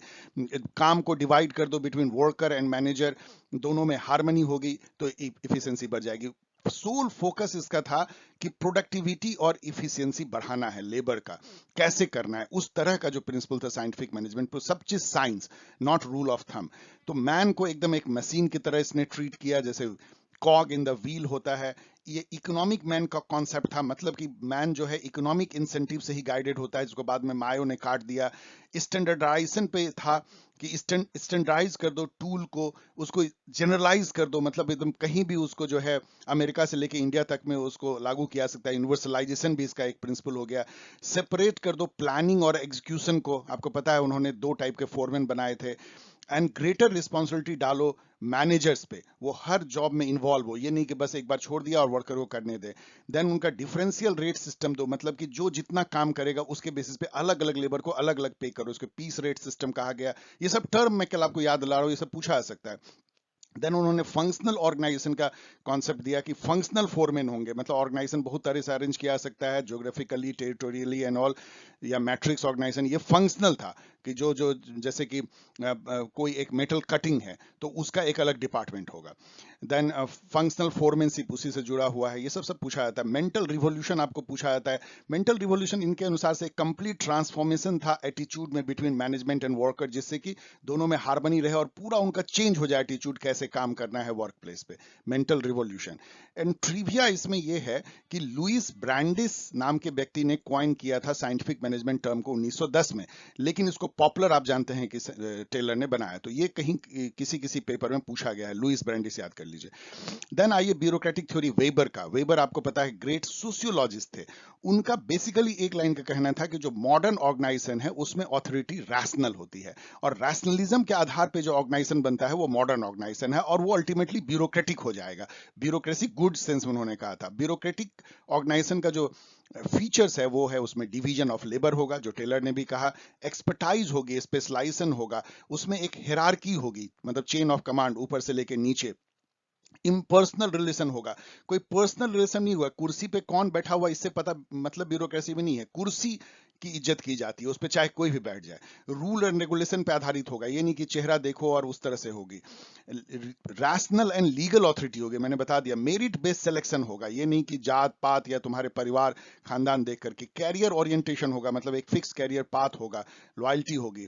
और 3 टाइप का ऑथोरिटी जो वेबर देते हैं, ये तो अभी भी पूछा जाता है हर एग्जाम में, traditional, charismatic and rational legal. Rational legal authority जो है मॉडर्न एरा की बात है, ये दोनों जो है पुराने जमाने की बात है। इसमें ट्रिविया ये है, ट्रिविया मतलब मैं 2 बार वर्ड यूज कर, ट्रिविया मतलब कि ऐसे छुपे हुए फैक्ट जो कि पूछ देते हैं, क्विज जिसको कहते हैं, कि विंसेंट ग्वारनी जो है फ्रांस के, उन्होंने फ्रांस के कॉन्टेक्स्ट में ब्यूरोक्रेसी टर्म जो है वो कॉइन किया था, ये भी पूछा जाता है। हेनरी फायोल, हेनरी फेवल से जो आपको क्वेश्चन आ सकते हैं वो है कि 14 प्रिंसिपल ऑफ मैनेजमेंट जो उनकी है, उनकी बुक भी याद कर लीजिए, आगे मैंने दिया भी है। वो 14 को सीधा याद कर लीजिए, मैंने कई जगह दिया है, नेट पे जाकर अभी भी देख लीजिए, उसे पूछा जाता है। उसमें यह भी पूछा जाता है कि इसमें से कौन से 14 प्रिंसिपल के अंदर नहीं आते हैं। देन उन्होंने 5 प्रिंसिपल ऑफ ऑर्गेनाइजेशन भी दिया, जो छुपा हुआ फैक्ट है, उसको POCCC कहते हैं, planning, organising, commanding, coordinating and controlling. इससे प्रभावित होकर के जो है पोस्ट कॉर्प जो है वो उससे प्रभावित लगती है, क्योंकि ये बाद में गुलिक ने दिया, ये POCC POCCC पहले जो है फेवल ने दिया था। उन्होंने मैनेजरियल 6 एबिलिटीज भी बताया था, physical, mental, moral, educational, technical experience, ये भी पूछा जाता है। And he is also known as father of management process school, ये भी पूछा जाता है। गुलिक एंड उर्बिक उनके साथ में हमेशा रहते हैं, लेकिन लोथार गुलिक नहीं, ये सब लिखा है। पोस्ट कॉर्प जो है, इसके फुल फॉर्म तो आपको बिना, मतलब ये सब जितनी मैं बता रहा हूं ना, इनको बिना याद के एग्जाम में मत जाइए। मैं ऐसे लाइटर सेंस में बोल रहा हूँ, don't go to examination without remembering all this. तो पोस्ट कॉप का फुल फॉर्म बिना याद किए हुए मत जाइए। देन 4 प्रिंसिपल्स जो ऑर्गेनाइजेशन का गुलिक ने दिया वो था पर्पस, प्रोसेस, पर्सन, प्लेस, ये भी जो है पूछा जाता है। तो आप यहाँ देखिए 4 प्रिंसिपल, यहाँ देखिए 5 प्रिंसिपल, और यहाँ 14 प्रिंसिपल मैनेजमेंट के, ये सब जो है याद करके जाइए। अब आइए नियो क्लासिकल और मॉडर्न कुछ यदि थिंकर को लें, तो ह्यूमन रिलेशन थ्योरी, इल्टन मायो, आपको सब पता है। इनको father of behavioural revolution in public administration भी कहा जाता है। ये क्वेश्चन पूछा जा सकता है, मतलब छुपा हुआ फैक्ट है। इनका जो हॉथरेनियन एक्सपेरिमेंट है उसका डेट भी पूछा जाता है, तो ये 1924 से 32 के बीच में हुआ था। ये पूछा जाता है कब हुआ था, और इसका जो सीक्वेंस है वो पूछा जाता है। तो पहले उन्होंने किया ग्रेट इल्यूमिनेशन एक्सपेरिमेंट, फिर रिले असेंबली टेस्ट रूम, फिर ह्यूमन एटीट्यूड एंड सेंटिमेंट जो इंटरव्यू था 21,000 लोगों का, और बैंक वायरिंग एक्सपेरिमेंट जो ग्रुप डायनेमिक्स के लिए था। अब यहाँ इसके अंदर घुस के पूछा जाता है कि रेट बस्टर क्या होता है, स्क्विलर क्या होता है, चिजलर क्या होता है। ये सब बैंक वायरिंग एक्सपेरिमेंट में जो ग्रुप डायनेमिक्स का था, टीम में कैसे नॉर्म डेवलप हो जाता है, जो ऑर्गेनाइजेशनल रूल से अलग हो जाता है। उसमें रेट बस्टर वो है जो कि ग्रुप नॉर्म के अनुसार जो रेट तय किया गया है काम का, उससे ज्यादा काम करता है, उसको बुरा माना जाता है। और जो चीजलर होता है वो उल्टा होता है, वो ग्रुप नॉर्म से जो है कम काम करता है। और स्क्विलर जो है चुगलखोर होता है, वो ग्रुप की बात जाके मैनेजमेंट को बताता है। ये तीनों आपको टर्म याद रखने चाहिए। देन ये सब टर्म पूछा जाता है कि मायो ने जो है इकोनॉमिक मैन से जो है सोशल मैन का कॉन्सेप्ट लाया, कि जो वर्कर होते हैं वो प्योर इकोनॉमिक इंसेंटिव से गाइडेड नहीं होते हैं, वो बहुत सारे नॉन इकोनॉमिक जो इश्यूज होते हैं, पर्टिकुलरली सोशल, ह्यूमनिस्टिक, साइकोलॉजिकल, उससे भी अफेक्टेड होते हैं। वो अपने घर से जब आते हैं तो वो जुड़े होते हैं सोसाइटी और फैमिली में, और वही चीज लेकर के वो इम्बेडेड मैन होते हैं, वो ऐसे एक्सट्रैक्टेड इकोनॉमिक मैन नहीं होते हैं। इसलिए नॉन इकोनॉमिक इंसेंटिव पे उन्होंने जोर दिया। ऑर्गेनाइजेशन को उन्होंने एक सोशल सिस्टम बता दिया, ये कोई मशीन टाइप का नहीं है। तो ये कितना डिफरेंट था, टेलर से समझ सकते हैं। डिसीजन मेकिंग थ्योरी साइमन का जो है, उन्होंने ऑर्गेनाइजेशन को साइट ऑफ डिसीजन मेकिंग बताया। उन्होंने कहा ऑर्गेनाइजेशन कुछ नहीं है, एक different sides of decision making, और एक्शन क्या है, वो आउटकम ऑफ डिसीजन और कुछ नहीं है। सो प्रिंसिपल्स ऑफ एडमिनिस्ट्रेशन को उन्होंने, जो जितना अभी आप सुन रहे हैं, जो फायोल और टेलर, वेबर, इन सब को, गुलिक, उर्विक, उनको उन्होंने काट दिया। उन्होंने कहा कि ये जो प्रिंसिपल्स ऑफ एडमिनिस्ट्रेशन, जिसको वो यूनिवर्सल मानते हैं कि इंडिया से लेके यूएसए तक में लागू होगा, वो सब बेकार की बातें, वो प्रोवर्ब है, मिथ है, उसमें कुछ भी साइंस नहीं है। Then he use method of logical positivism, ये काफी पूछा जाता है। ये वियना सर्कल को बिलोंग करते थे एक तरह से, और वहां पे लॉजिकल पॉजिटिविज्म का जोर था। यहाँ मैं एक्सप्लेन नहीं कर रहा हूँ, आप पढ़ सकते हैं क्या होता है, मैंने कई बार बताया है, लेकिन ये क्वेश्चन आपको याद रखना चाहिए कि he use the method of logical positivism.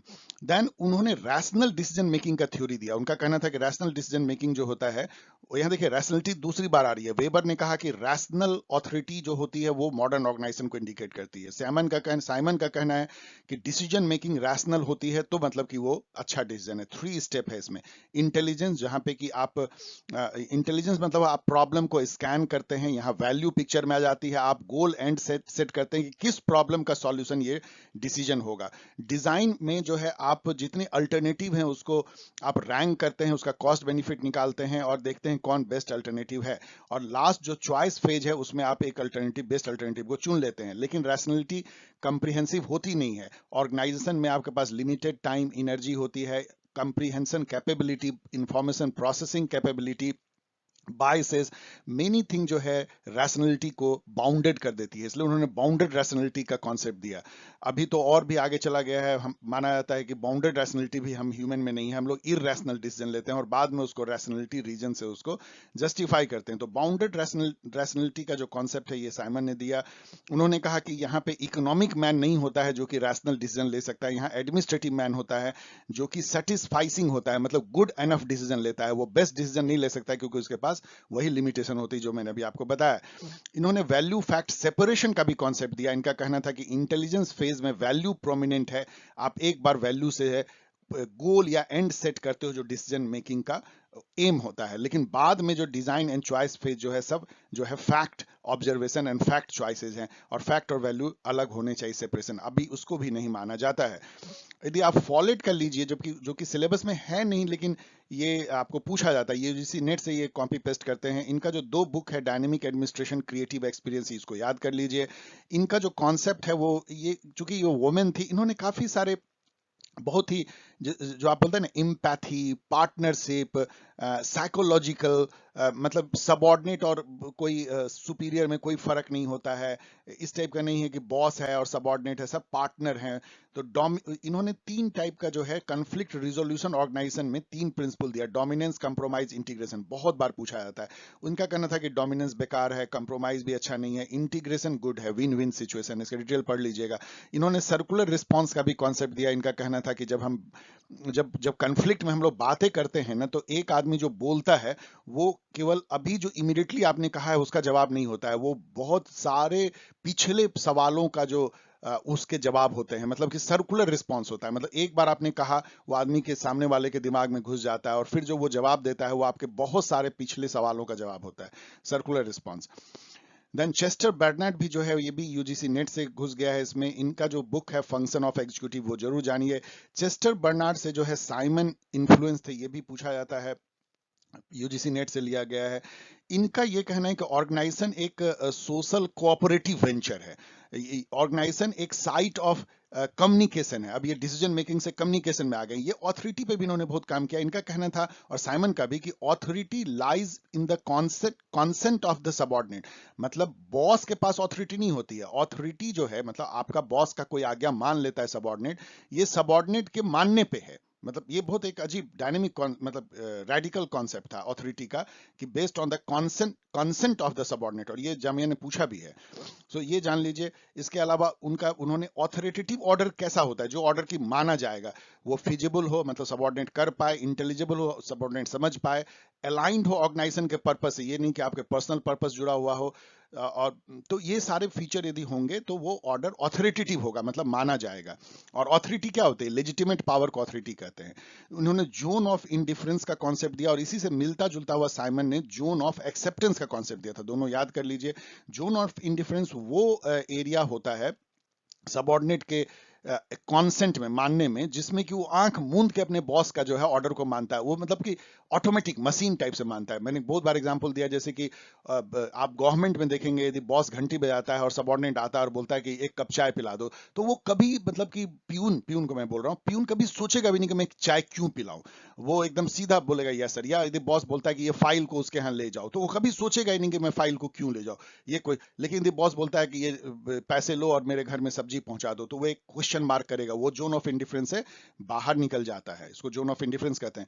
Then उन्होंने कंट्रीब्यूशन, सेटिस्फेक्शन, इक्विलिब्रियम का भी कॉन्सेप्ट दिया था। उनका कहना था कि एम्प्लॉय को कुछ मिलता है, सेटिस्फेक्शन, और वो कुछ कंट्रीब्यूट करता है। ये दोनों में यदि इक्विलिब्रियम होगा तो ऑर्गेनाइजेशन अच्छा चलेगा। यदि कोई एक दूसरा मतलब कि ऊपर नीचे हो जाए तो सब बैलेंस गड़बड़ा जाएगा। साइकोलॉजिकल थ्योरी 3 आप जरूर जान लीजिए। ये पूछा जाता है, इसने भी पूछा, जामिया ने भी पूछा। और ये पूरे जो मैं आपको बता रहा हूं जामिया के 5 साल के पेपर को देखते हुए कस्टमाइज बता रहा हूं। वैसे तो बहुत स्टैंडर्ड इंफॉर्मेशन दे रहा हूं जो हर एग्जाम के लिए आपको पब्लिक एड में जानना चाहिए। फ्रेडरिक हर्जबर्ग का आपको मोटिवेशन हाइजीन थ्योरी जानना चाहिए, जिसको 2 फैक्टर थ्योरी भी कहते हैं। ये बेसिकली ये कहता है कि there are 2 kind of motivation. एक सिंपली जो है हाइजीन टाइप का है, मतलब उसको होगा तो वो ठीक है, मतलब आपको प्रोडक्टिविटी नीचे नहीं जाएगा, लेकिन वो ऊपर नहीं ले जाएगा। नीचे जरूर ले आ सकता है कि आपको बैठने का स्थान, गर्मी, ठंडा, रेस्ट जो पीरियड होता है, ये सब चीजों को कंपनसेशन, ये सब आपका ठीक ठाक होना चाहिए। लेकिन एक मोटिवेशनल फैक्टर होता है, जैसे कि रिकॉग्निशन है, अवार्ड है, उसका वर्क को वर्थवाइल बना दीजिए। ये चीजें जो हैं वो प्रोडक्टिविटी को ऊपर ले जाता है। तो यदि आप 2 पार्ट में बांट देंगे जो फैसिलिटी आप दे रहे हैं, तो आप डेफिनेटली देखेंगे कि कुछ फैक्टर्स जो हैं प्रोडक्टिविटी को ऊपर ले आते हैं। मोटिवेशनल फैक्टर उसको करना चाहिए। देन अब्राहम मैस्लो का जो theory of hierarchy of need है, ये तो इतना सेमिनल है। मैंने कितनी बार आपको बताया। मैं यहाँ फोटो, सॉरी यहाँ फोटो खींचते हैं। ये इस तरह का फिजियोलॉजिकल नीड, और उसके ऊपर सोशल नीड, और उसके ऊपर सेल्फ एस्टीम नीड, और फिर एक्चुअलाइजेशन नीड। ये जो है हायरार्की ऑफ नीड थ्योरी उन्होंने दिया था। डगलस मैकग्रेगर ने जो है थ्योरी एक्स एंड वाई दिया था। ये सब साइकोलॉजिस्ट हैं, साइकोलॉजी से आई हुई है। आप देख सकते हैं कि वेबर एंड अदर कितने जो सोशियोलॉजी से आती है, तो सोशियोलॉजी, साइकोलॉजी, इन सब से जो है पॉलिटिकल साइंस इनरिच होता है, पब्लिक एडमिनिस्ट्रेशन इनरिच हुआ है। मैकग्रेगर ने जो दिया है वो थ्योरी एक्स वाई, ये कहता है कि 2 टाइप के इंप्लॉय या सबऑर्डिनेट आप देख सकते हैं। एक जिसको ऑलवेज किक चाहिए होता है कि ये करो, ये करो, ये करो, तब वो करता है, वो जो है एक्स टाइप के सबऑर्डिनेट हैं। वाई टाइप के सेल्फ मोटिवेटेड होते हैं, वो अपने ही पैशनेट होते हैं, वो काम में लगे रहते हैं, लगे रहते हैं। यदि उनको आप ज्यादा पुश करोगे, ये करो, ये करो, तो उनका प्रोडक्टिविटी गिर जाएगा। तो आपको इंप्लॉय को भी 2 पार्ट में बांटना पड़ेगा, और उसी ढंग से लीडर को या बॉस को बिहेव करना पड़ेगा।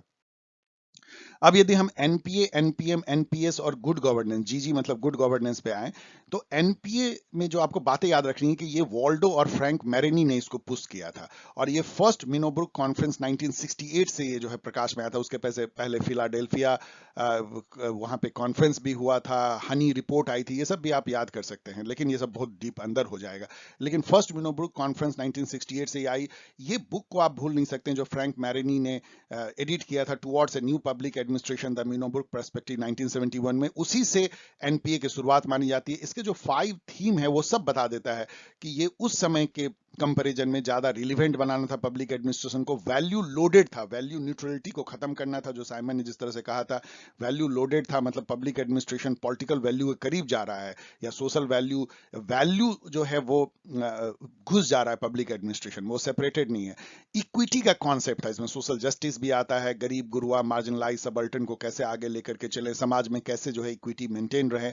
It was change oriented, status quoist नहीं था, एंड क्लाइंट फोकस था, मतलब कि सिटीजन को जो है आप बहुत फोकस सेंटर में रख के करें। तो ये 5 थीम एनपीए के हैं, ये बार बार पूछे जाते हैं। एनपीएम जो कि करीब इसके समझिए 20 साल बाद करीब आया, जो कि सेकेंड मिनोब्रुक कॉन्फ्रेंस 1988 में उभर के आया।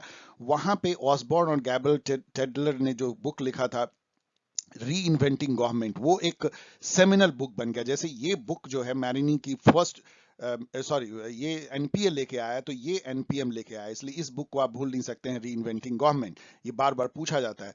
देन इसमें एक लाइन जो था ना, जिससे कि आपको सब समझ में आना चाहिए कि ये क्या था न्यू पब्लिक मैनेजमेंट, कि पब्लिक सेक्टर को प्राइवेट सेक्टर का मैनेजमेंट प्रैक्टिस और स्टाइल को अपनाना है। प्राइवेट सेक्टर का क्या है कि प्रॉफिट मोटिव रखनी है, एंटरप्रेन्योरशिप रखनी है, कस्टमर सिटीजन को कस्टमर समझना है, परफॉर्मेंस ओरिएंटेशन होना है, इफिशिएंट होना है, कम से कम पैसे में काम करना है, डिसेंट्रलाइज होना है, कंप्यूटर का यूज करना है, परफॉर्मेंस को मेजरमेंट करना है, बेसिस पेमेंट का बेसिस डिफरेंशियल होगा, जो जितना काम करेगा लाइक दैट।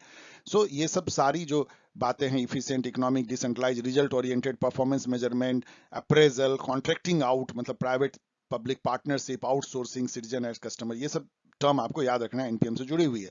लेकिन बेसिक ये बात है, जो एनपीएस है उससे एक ही चीज पूछा सकता है कि ये किसने दिया था। इन्होंने एक बुक लिखा था, रॉबर्ट डैन हार्ट, अपनी पत्नी के साथ भी इन्होंने लिखा था, new public service, serving not steering. ये बेसिकली जो है पब्लिकनेस, जो पब्लिक एडमिनिस्ट्रेशन का है, उसको वापस जो है री इन्वेंट करना था, जो कहीं ना कहीं खो गया था न्यू पब्लिक मैनेजमेंट से। इनफैक्ट एनपीएम का 10-12 साल में ही बहुत रिएक्शन हुआ पूरी दुनिया में कि ये बहुत गलत है, पब्लिक एडमिनिस्ट्रेशन में पब्लिकनेस ही खो गई, ये प्राइवेट सेक्टर जैसा हो गया। तो फिर दोनों में डिफरेंस क्या रहा, उसके रिएक्शन में न्यू पब्लिक सर्विस का कॉन्सेप्ट आया था, सर्विंग नॉट स्टीयरिंग।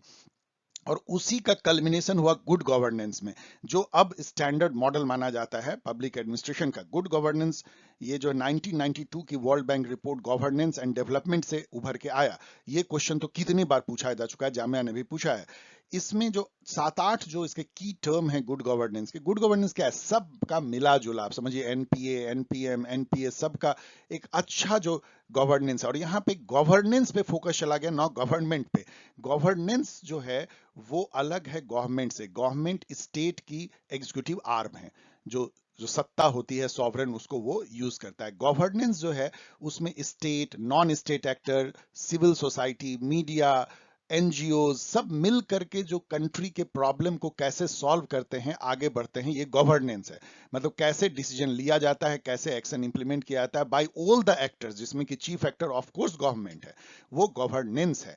तो और उसका यदि गुड हो गवर्नेंस, तो गुड गवर्नेंस है। इसमें पार्टिसिपेशन होगा, मतलब कि नॉन स्टेट एक्टर्स का भी, पीपल का भी, रूल ऑफ लॉ पे चलेगा, चेहरा देख के नहीं, ट्रांसपेरेंट होगा, रिस्पॉन्सिव होगा, अकाउंटेबल होगा, सोशल इक्विटी होगी, ये एनपीए से लिया गया, इंक्लूसिवनेस होगा, ये भी एनपीए का है, मल्टी स्टेक होल्डर मॉडल होगा, गवर्नेंस अप्रोच होगा, ना कि government approach.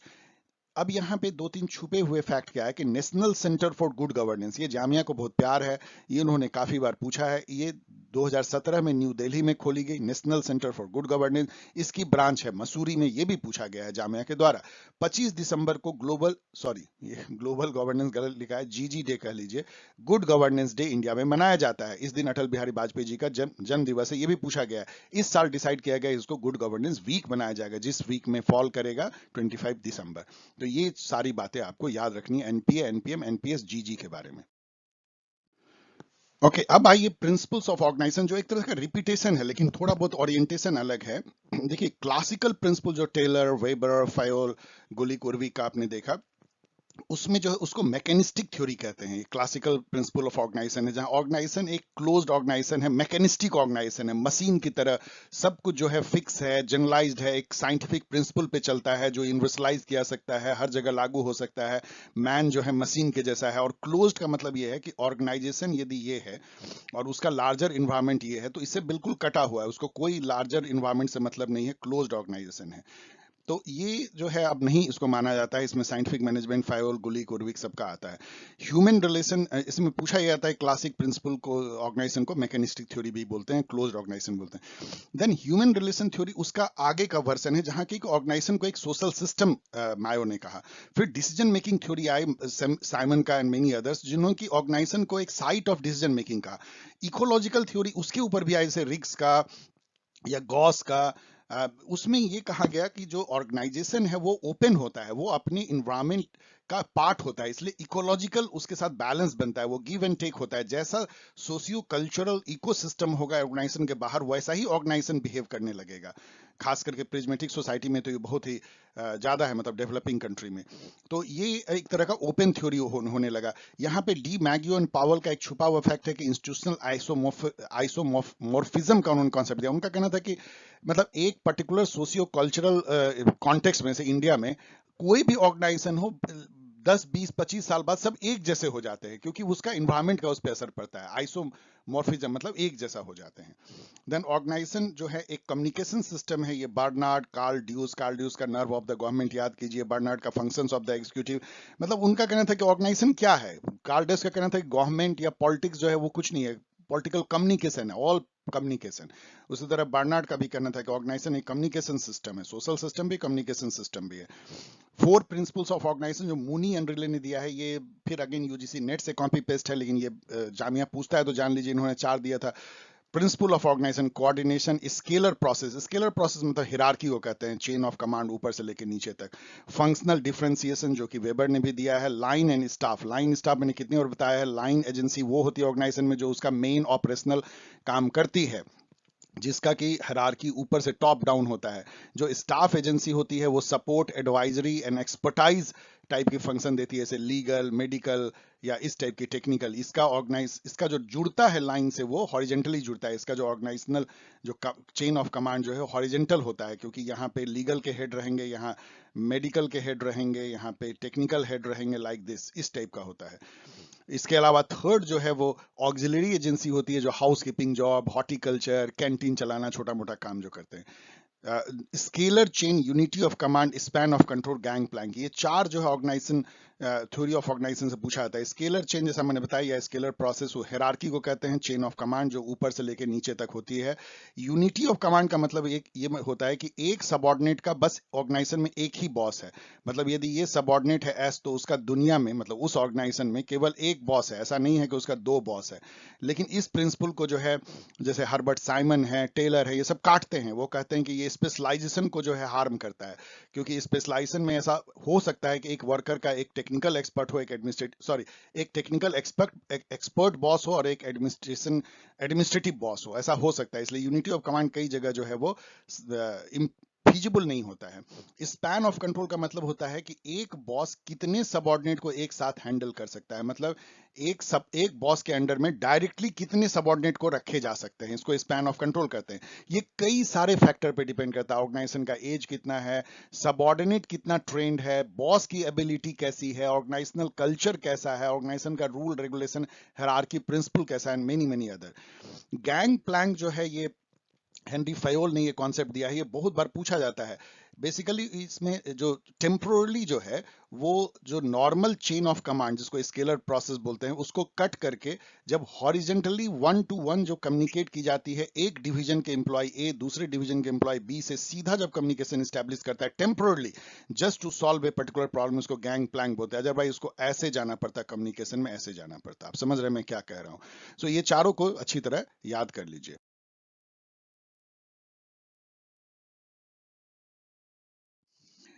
Then typical fact जो कॉन्स्टिट्यूशन से तो बहुत क्वेश्चन जामिया पूछता है। एक तरह से ये आधा समझिए कॉन्स्टिट्यूशन में फोकस है, आधा पब्लिक एडमिनिस्ट्रेशन पे।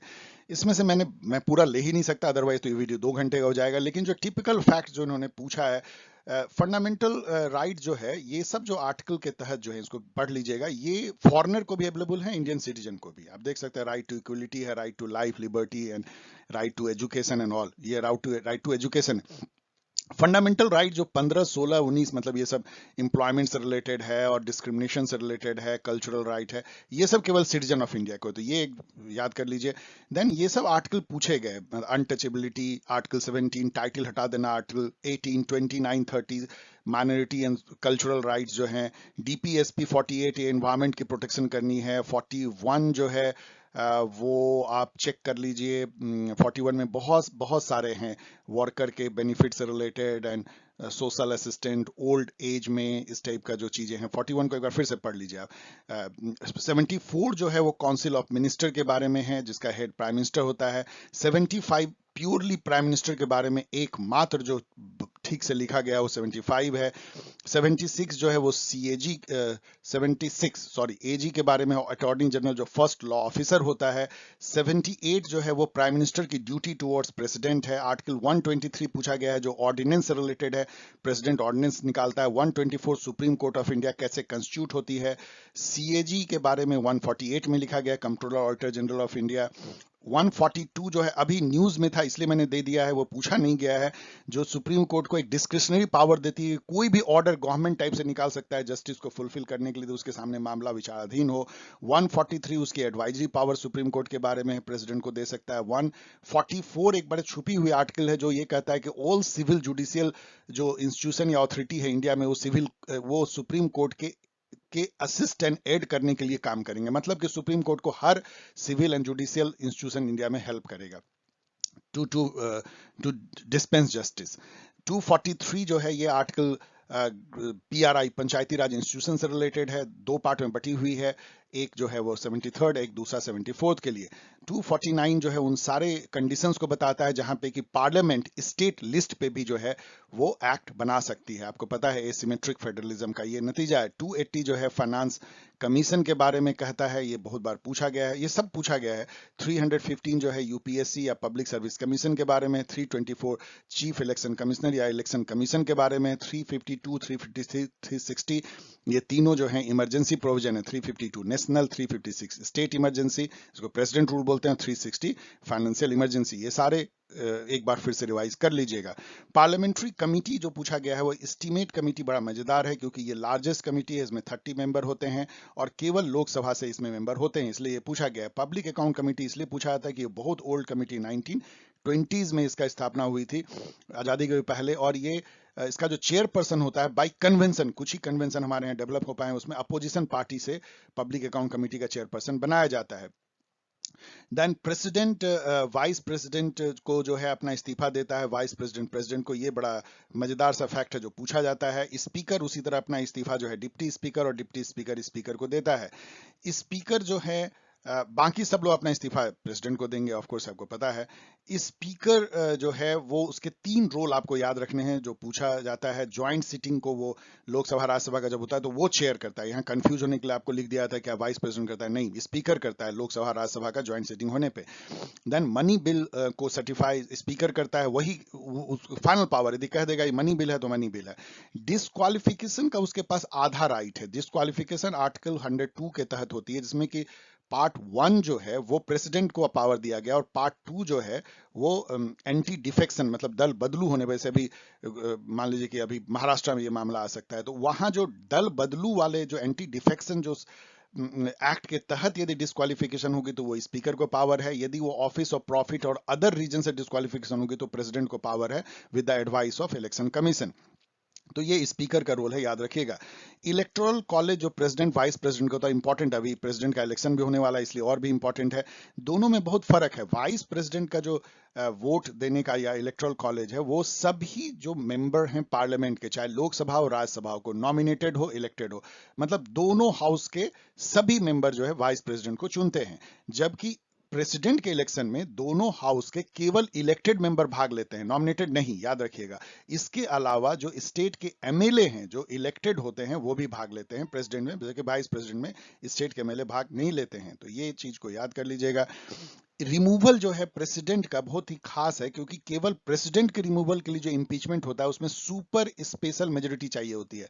मतलब नॉर्मल केसेस में स्पेशल मेजोरिटी होती है कि जितने लोग उस हाउस में उस समय में वोट कर रहे हैं उसका 2/3 हो। लेकिन यहाँ पे प्रेसिडेंट में है कि उससे कोई फर्क नहीं कितने लोग वोट कर रहे हैं, जितने भी लोग वोट करें वो पूरे हाउस के जो स्ट्रेंथ है उसका 2/3 होना चाहिए। ये बहुत ही सुपर मेजोरिटी है, प्रेसिडेंट के लिए केवल यूज होता है और कहीं यूज नहीं होता है। वाइस प्रेसिडेंट के लिए इंपीचमेंट नहीं होता है, ध्यान रखिएगा। ना तो वाइस प्रेसिडेंट के लिए होता है, ना गवर्नर के लिए होता है, ना ही यूपीएससी मेंबर्स के लिए होता है, ना ही इलेक्शन कमिश्नर्स के लिए होता है। ये सब ध्यान रखिएगा, केवल चीफ इलेक्शन कमिश्नर के लिए होता है। तो जजेस के लिए इंपीचमेंट होता है, चीफ इलेक्शन कमिश्नर के लिए होता है, इलेक्शन कमिश्नर के लिए नहीं, और सीएजी के लिए होता है। और इन सब का उसी तरीके से होता है जैसे जजेस का होता है। यूपीएससी मेंबर का सिंपली यदि सुप्रीम कोर्ट में इंक्वायरी हो और उस पे यदि आ जाए कि हाँ इन्होंने मिसबिहेवियर किया है या मिसडेमेनर किया है या कोई और चार्जेस, तो वो उसको हटाया जा सकता है। इसी तरह इलेक्शन कमिश्नर को भी जो है बिना इंपीचमेंट के यदि सीईसी रिकमेंड कर दे तो इंक्वायरी पर हटाया जा सकता है। Then first and second administrative reform commission के बारे में जरूर जान लीजिए। फर्स्ट एआरसी जो है 1966 में बनी थी, इसकी चेयरपर्सन मोरारजी देसाई थे। बाद में वो जब वाइस प्रेसिडेंट बन गए तो हनुमंता राव, मैं मेमोरी से बोल रहा हूँ, चेक कर लीजिएगा, वो बने थे। उनके भी रिकमेंडेशन में बहुत कुछ जो है लागू हुआ है जो पूछा गया है। सेकंड एआरसी तो और भी इंपॉर्टेंट था, ये 2005-6 में शायद गठित की गई थी। इसके वीरप्पा मोइली थे। इनका जो रिकमेंडेशन 2006 से 2009 तक आते रहा। इनकी रिकमेंडेशन 15 रिपोर्ट के फॉर्म में आई है, जो मैंने कई जगह रिप्रोड्यूस किया। 15 रिपोर्ट के एक बार फिर से एक बार देख लीजिएगा, क्योंकि पूछा जाता है कि उसमें से कौन सा रिपोर्ट इन्होंने दिया है। सेकंड एआरसी के भी काफी सारी चीजों के रिकमेंडेशन उन्होंने दिया है, राइट टू इन्फॉर्मेशन से लेकर कई चीजें। प्रियम्बल के बारे में ये पूछा जाता है कि प्रियम्बल पार्ट है कि नहीं। बिल्कुल पार्ट है, क्योंकि केशवानंदा भारती केस में इसको उसका पार्ट बना दिया गया। इसको अमेंड भी किया जा सकता है, लेकिन ये self standing piece of super law नहीं है। इसको यदि जस्टिसिएबल नहीं है, कोर्ट में आप उसके अगेंस्ट में नहीं जा सकते कि ये चीज उसमें लिखा हुआ नहीं हो रहा है। इसके लिए कॉन्स्टिट्यूशन का मेन पार्ट का सहारा लेना पड़ेगा। बेरूबारी केस बहुत पिकुलियर है, क्योंकि उस समय में ये डिक्लेयर कर दिया गया था कि प्रियम्बल पार्ट है ही नहीं कॉन्स्टिट्यूशन का, जो बाद में केशवानंदा भारती केस में उसको पलट दिया गया। 42nd अमेंडमेंट से 3 वर्ड घुसाया गया, सेकुलर, सोशलिस्ट, इंटीग्रिटी, प्रियम्बल में, याद रखिएगा। फंडामेंटल ड्यूटी के बारे में जो पूछा गया है, पूछा सकता है कि ये स्वर्ण सिंह कमेटी के रिकमेंडेशन पे लागू किया गया था, मतलब इंप्लीमेंट किया गया था 42nd अमेंडमेंट 1976 से। इसके लिए एक पार्ट जोड़ा गया, पार्ट 4A, एक नया आर्टिकल जोड़ा गया 51A। इसमें 10 ड्यूटी थे। 11वां ड्यूटी जो है 86 कॉन्स्टिट्यूशनल अमेंडमेंट 2002 जो आरटी के लिए आया था, उसके तहत 11वां ड्यूटी जोड़ा गया मदर फादर पेरेंट्स का, कि अपने 6 से 14 साल के बच्चों को पढ़ने के लिए भेजें। सुप्रीम कोर्ट का जो केसेज है वो शंकरी प्रसाद केस जो सबसे पहले है, उसमें ये कह दिया सुप्रीम कोर्ट ने कि बिल्कुल अनलिमिटेड अमेंडिंग पावर है, 368 के तहत कोई रोक टोक नहीं है। लेकिन सज्जन सिंह केस में 1964 में पहली बार जो है बेसिक स्ट्रक्चर का जिक्र होने लगा कि क्या बेसिक स्ट्रक्चर को चेंज कर सकते हैं, एक जज ने कहा था। गोलकनाथ केस में जो है सुप्रीम कोर्ट ने शंकरी प्रसाद केस के पलटते हुए कहा कि नो, फंडामेंटल राइट को पार्लियामेंट अमेंड कर ही नहीं सकती है। बाद में केशवानंदा भारती केस में गोलकनाथ को ही बदल दिया गया, कहा गया किसी भी पार्ट को अमेंड कर सकती है, लेकिन वो बेसिक स्ट्रक्चर को अमेंड नहीं कर सकती। बेसिक स्ट्रक्चर क्या है इसको अभी तक वेल डिफाइंड नहीं है, लेकिन बाद में मिनर्वा बिल में भी काफी कुछ डिफाइन किया गया, जैसे independence of judiciary, federalism, like that, 8-9 इसको बेसिक स्ट्रक्चर कहते हैं। उसमें मिनर्वा बिल में एक जजेस ने मतलब ये भी फैसला दिया कि डीपीएसपी और फंडामेंटल राइट एक दूसरे के कंप्लीमेंट है, कोई ऊपर नीचे नहीं है। एसआर बोम्मई केस 1994 भी बहुत इंपॉर्टेंट है, जिसमें कि आर्टिकल 356 के मिसयूज को रोकने की पुरजोर कोशिश की गई, उसको जुडिशियल रिव्यू के दायरे में ले आया गया। स्पीकर का वो अधिकार जिसमें डिस्क्वालिफिकेशन किया जाता है एंटी डिफेक्शन एक्ट के तहत। ये सेंटर स्टेट रिलेशन पे खासा असर डालता है, ये भी पूछा जाता है। सेंटर स्टेट रिलेशन पे बहुत सारे और कमीशन जो हैं वो पूछा जाता है। पहली कमीशन सरकारिया थी 1983 में, इन सब ने गवर्नर के रोल पे क्वेश्चन किया है। एमएम पुच्छी कमीशन 2007 में आई, जो जिसने कि गवर्नर के रोल पे बहुत क्वेश्चन किया था। उसने ये भी कहा था, जो भी वेस्ट बंगाल में हो रहा है, कि चांसलर यूनिवर्सिटी का गवर्नर को नहीं होना चाहिए। तो बहुत सारे स्टेट अब उस पर एक्ट बना रहे हैं। राजमुन्नार कमेटी जो है एक छुपा हुआ फैक्ट है, ये डीएमके गवर्नमेंट ने तमिलनाडु में सेंट्रल स्टेट में बना दिया था। आनंदपुर साहिब जो है 1973 में बहुत कुछ इससे जुड़ा हुआ है, लेकिन सेंटर स्टेट रिलेशन पे भी ये बयान था पंजाब में। इंटर स्टेट काउंसिल इससे जुड़ा हुआ है, 1990 में स्थापना हुई है। आर्टिकल 263 के तहत जो है प्राइम मिनिस्टर इसके चेयरपर्सन होते हैं। अभी इसको रिकंस्टिट्यूट की गई है, ये इंपॉर्टेंट फैक्ट है। 263 article and inter state council, जो कि कोऑपरेटिव फेडरलिज्म को बढ़ाने के लिए बना है। आगे यदि कॉन्स्टिट्यूशन बढ़े तो 5 रिट आपको पता है, हैबिया कॉर्पस, मंडोमस एंड क्यू वारंटो और 2 सर्टिफिकेटरी प्रोविजन, इन सब के बारे में आपको जानना चाहिए। ये भी जानना चाहिए कि रिट पिटीशन आप आर्टिकल 32 के तहत सुप्रीम कोर्ट में सीधा दायर कर सकते हैं यदि आपका फंडामेंटल राइट इन्फ्रिंज हो रहा हो। लेकिन यदि आपका कोई भी लीगल राइट भी या कॉन्स्टिट्यूशनल राइट भी या अन्य कोई राइट भी आपका इन्फ्रिंज हो रहा हो तो आप हाई कोर्ट में जा सकते हैं आर्टिकल 226 के तहत। तो इसीलिए आर्टिकल 226 का जो दायरा है वो 32 से व्यापक है। 32 केवल तभी आप इन्वोक कर सकते हैं जब आपका फंडामेंटल राइट इन्फ्रिंज हो रहा हो, लेकिन लीगल राइट के लिए नहीं जा सकते, जबकि कॉन्स्टिट्यूशनल राइट के लिए नहीं जा सकते, जबकि हाई कोर्ट में आप जा सकते हैं। ये दोनों में फर्क है। कॉन्स्टिट्यूशनल, स्टैट्यूटरी और एक्स्ट्रा कॉन्स्टिट्यूशनल बॉडी क्या होता है, ये तो एकदम फेवरेट क्वेश्चन है जामिया का, पूछा ही पूछेंगे। कॉन्स्टिट्यूशनल बॉडी वो है जिसका कॉन्स्टिट्यूशन के आर्टिकल में सीधा जिक्र है, जैसे CAG, AG, CC, UPSC member and all.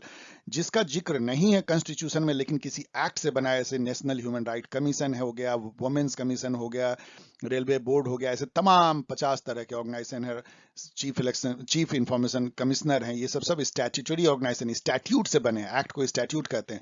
यदि इन दोनों ही तरह से नहीं बने हैं तो उसको एक्स्ट्रा कॉन्स्टिट्यूशनल बॉडी या नॉन स्टैट्यूटरी बॉडी कहते हैं, जैसे कि planning commission and NITI Aayog. President, prime minister, governor, speaker का रोल तो बहुत इंपॉर्टेंट है, जितना जान लीजिए। प्रेसिडेंट जो है एक टाइटुलर नॉमिनल हेड होता है, उसी के नाम से सारा एग्जीक्यूटिव ऑर्डर निकलता है, लेकिन उसके हाथ में एक्चुअल कोई पावर नहीं होती, क्योंकि 74 आर्टिकल के तहत वो काउंसिल ऑफ मिनिस्टर के एड एंड एडवाइस से ही अपनी डिसीजन को लेता है, जो कि प्राइम मिनिस्टर द्वारा चेयर होता है। इसका मतलब क्या है कि सारा जो एक रियल डी फैक्टो जो पावर है, सॉवरेन पावर, वो प्राइम मिनिस्टर एंजॉय करता है, क्योंकि वही करता धरता है काउंसिल ऑफ मिनिस्टर का।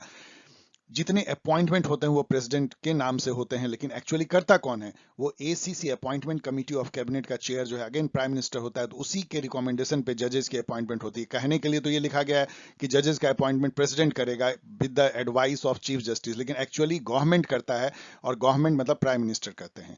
प्राइम मिनिस्टर का समझ ही गए कि वो एकदम सब कुछ है, ऑल पावरफुल है इंडिया में, क्योंकि वो काउंसिल ऑफ मिनिस्टर को हेड करता है, और काउंसिल ऑफ मिनिस्टर के एड एडवाइस से प्रेसिडेंट बंधा हुआ है, और प्रेसिडेंट के पास सारे पावर हैं। तो मतलब आप किंग मेकर हो, इसीलिए आप किंग से भी बड़े हो जाते हो। इसके अलावा प्राइम मिनिस्टर जो है वो लोकसभा में जो है विपक्ष जो रूलिंग पार्टी का भी लीडर होता है, इसका मतलब पार्लियामेंट का भी लीडर हो जाता है। तो लेजिस्लेचर, एग्जीक्यूटिव दोनों का एक तरह से हेड जो है प्राइम मिनिस्टर डिफैक्टो हो जाता है। गवर्नर जो है वो एक तरह का सेंटर के एजेंट के तौर पे काम करता है। इसकी बहुत बुराई होती है, उसको एक्टिव पॉलिटिशियन नहीं होना चाहिए। एमएम पुंछी, सरकारिया दोनों ने कहा, लेकिन इसको माना नहीं गया। तो अभी भी ये एक बोन ऑफ कंटेंशन, मतलब एक झगड़े का जड़ है between centre and state. Governor के पावर पे अभी बहुत स्कैथिंग रिमार्क, बहुत ही तीखा रिमार्क जो है अभी हाल में पेरीवेरलन के रिहाई के टाइम में सुप्रीम कोर्ट ने कहा कि उनको कोई भी खास डिस्क्रिशनरी पावर नहीं है जो वो करते हुए दिखते हैं। वो बिल्कुल aid and advice of council of minister state से वो बंधे हुए हैं, उसी तरह से प्रेसिडेंट बंधे हुए हैं। स्पीकर का मैंने आपको पीछे बता दिया, जरूर जानिएगा, बहुत बहुत इंपॉर्टेंट है। एक बार फिर से कि स्पीकर अपना इस्तीफा जो है डिप्टी स्पीकर को सौंपता है, और डिप्टी स्पीकर स्पीकर को। पंचायती राज की जो कमेटी है, बलवंत राय 1957 में ब्लॉक डेवलपमेंट के लिए बेसिकली लाई गई थी, लेकिन इनके ही रिकमेंडेशन पे 3 टियर बना। अशोक मेहता जनता पार्टी लेके आई थी 78 में, इन्होंने 2 टियर कहा था। मंडल पंचायत की बात की थी लेकिन माना नहीं गया। इन्होंने फर्स्ट टाइम कॉन्स्टिट्यूशनल मैंडेट की बात कही थी, जो कि माना गया। जीवीके राव 1985 में प्लानिंग कमीशन ने स्टैब्लिश किया था। एलएम सिंघवी 1986 में राजीव गांधी के टाइम में, इन्होंने भी कॉन्स्टिट्यूशनल मैंडेट की बात की थी। दांतेवाला कमेटी जो ने ब्लॉक लेवल प्लानिंग की बात की थी, पूछा जाता है। Hanumanta Rao committee district level planning, ये भी पूछा जाता है। पीके थुंगन कमेटी 1989 में, और सादिक अली कमेटी भी, से मैंने जस्ट केवल नाम दे दिया है कि इस सब के बारे में पढ़ना चाहे, तो ये पूछा जाता है इसमें से कौन है कौन नहीं है। सांथानाम कमेटी घुसा दिया जाता है इसमें, जो कि एंटी करप्शन कमेटी थी 1962 में, और ये तो कितनी बार पूछा जा चुका है कि इन्हीं के रिकमेंडेशन, सांथानाम कमेटी के रिकमेंडेशन पे सीवीसी बनी 1964 में, जो एक मल्टी मेंबर बॉडी है। और सीवीसी कॉन्स्टिट्यूशनल बॉडी नहीं है, याद रखिएगा, स्टैट्यूटरी बॉडी है। दिनेश गोस्वामी कमेटी पूछा जाता है बहुत बार, ये इलेक्टोरल रिफॉर्म कमेटी है, इंद्रजीत गुप्ता भी उससे जुड़े हुए हैं। डिफरेंस 73rd 74th के बीच में बहुत सारा है, जैसे डिस्ट्रिक्ट प्लानिंग कमेटी केवल 74th में है। इसके अलावा पेसा एक्ट जो है, जो एक्सटेंशन हुआ है, पंचायती एक्सटेंशन टू शेड्यूल्ड एरिया, वो केवल 73rd के लिए हुआ है, वो भी केवल 5th शेड्यूल एरिया में, याद रखिएगा। मैं बहुत ज्यादा नहीं बोल रहा हूँ, लेट हो जाएगी। 74th को कोई नाता पेसा से नहीं। ये भी पूछा जाता है कि पेसा जो एक्ट आई थी 1996 में, किस कमेटी के रिकमेंडेशन, दिलीप सिंह भुरिया कमेटी के रिकमेंडेशन पे आई थी। सीएजी, यूपीएससी, ये सब जितने भी जो सेंट्रल कॉन्स्टिट्यूशनल बॉडी हैं वो सब अपनी रिपोर्ट जो है प्रेसिडेंट को सौंपते हैं, जो इंटर्न पार्लियामेंट में उसको प्रस्तुत करता है। एनुअल रिपोर्ट की मैं बात कर रहा हूँ। एक्सपेंडिचर कौन कौन से चार्ज होते हैं कंसोलिडेटेड फंड ऑफ इंडिया पे, जैसे जजेस की सैलरी, पेंशन या प्रेसिडेंट वाइस प्रेसिडेंट, इन सब का सैलरी, ये पढ़ लीजिएगा, ये बहुत बार पूछा जाता है। स्पेशल पावर लोकसभा और राज्यसभा के जो है वो तो बहुत पूछा है, जैसे मनी बिल में जो है स्पेशल पावर है लोकसभा को, तो आर्टिकल 312 के तहत ऑल इंडिया सर्विस क्रिएशन में स्पेशल पावर है राज्यसभा को। तो राज्यसभा और लोकसभा को कुछ कुछ स्पेशल पावर दिए गए हैं, जैसे नो कॉन्फिडेंस मोशन केवल लोकसभा में लाया सकता है, राज्यसभा में नहीं। कमेटी जो कॉन्स्टिट्यूशनल असेंबली की थी, आपको पता है कितने बार पूछा था, ड्राफ्टिंग कमेटी के चेयरमैन अंबेडकर, तो यूनियन कमेटी के नेहरू, प्रोविंशियल कमेटी के पटेल, ये सब पूछा जाता है, इसको पढ़ लीजिएगा। 3 लिस्ट जो है 7 शेड्यूल में है और आर्टिकल 246 में भी इसका वर्णन है। वो 3 लिस्ट में यूनियन लिस्ट, जिसमें कि अब 100 सब्जेक्ट हो गए हैं, पहले 97 थे, फिर कंकरेंट लिस्ट जिसमें कि 66 हो गए हैं, पहले शायद 61 थे, और स्टेट लिस्ट जो है, सब मेमोरी से मैं बोल रहा हूँ, चेक कर लीजिएगा, उसमें शायद 61 सब्जेक्ट हैं। तो ये तीनों लिस्ट के बारे में पूछा जाता है, ये भी पूछा जाता है कौन से सब्जेक्ट किस लिस्ट में, इसको थोड़ा पढ़ लीजिएगा। मनी बिल के बारे में बहुत सारा चीज आपको जानना चाहिए, आर्टिकल 109 110 में ये वर्णित है, शायद किसी एक में डेफिनीशन है, 110 में शायद डेफिनीशन है, या 109 में, पढ़ लीजिएगा। स्पीकर जो है वो सर्टिफाई करते हैं लोकसभा के कि ये मनी बिल है। लोकसभा को स्पेशल पावर है, इसमें कोई ज्वाइंट सिटिंग नहीं होती है, प्रेसिडेंट के रिकमेंडेशन पे ही इसको प्रस्तुत किया जा सकता है पार्लियामेंट में, और एक बार यदि पास हो जाए तो प्रेसिडेंट उसको रिफ्यूज नहीं कर सकता साइन करने से। इसके अलावा राज्यसभा को 14 दिन का टाइम दिया जाता है कि उस बीच में आपको जो इस पे देखना है देखो, यदि कोई रिकमेंडेशन वो देती है अमेंडमेंट का, तो उसको लोकसभा माने चाहे ना माने, तब भी वो पास हो जाएगा। राज्यसभा को बहुत लिमिटेड पावर है। स्टेट जो है 28 है इंडिया में, यूनियन टेरिटरी 8, डिस्ट्रिक्ट 742 आज के समय में, और जब 2011 में तो 642 ही थे। ब्लॉक करीब 6600, विलेज करीब 6.5 लाख। इन 4 फिगर को जरूर याद कर लीजिए, पूछा जाता है।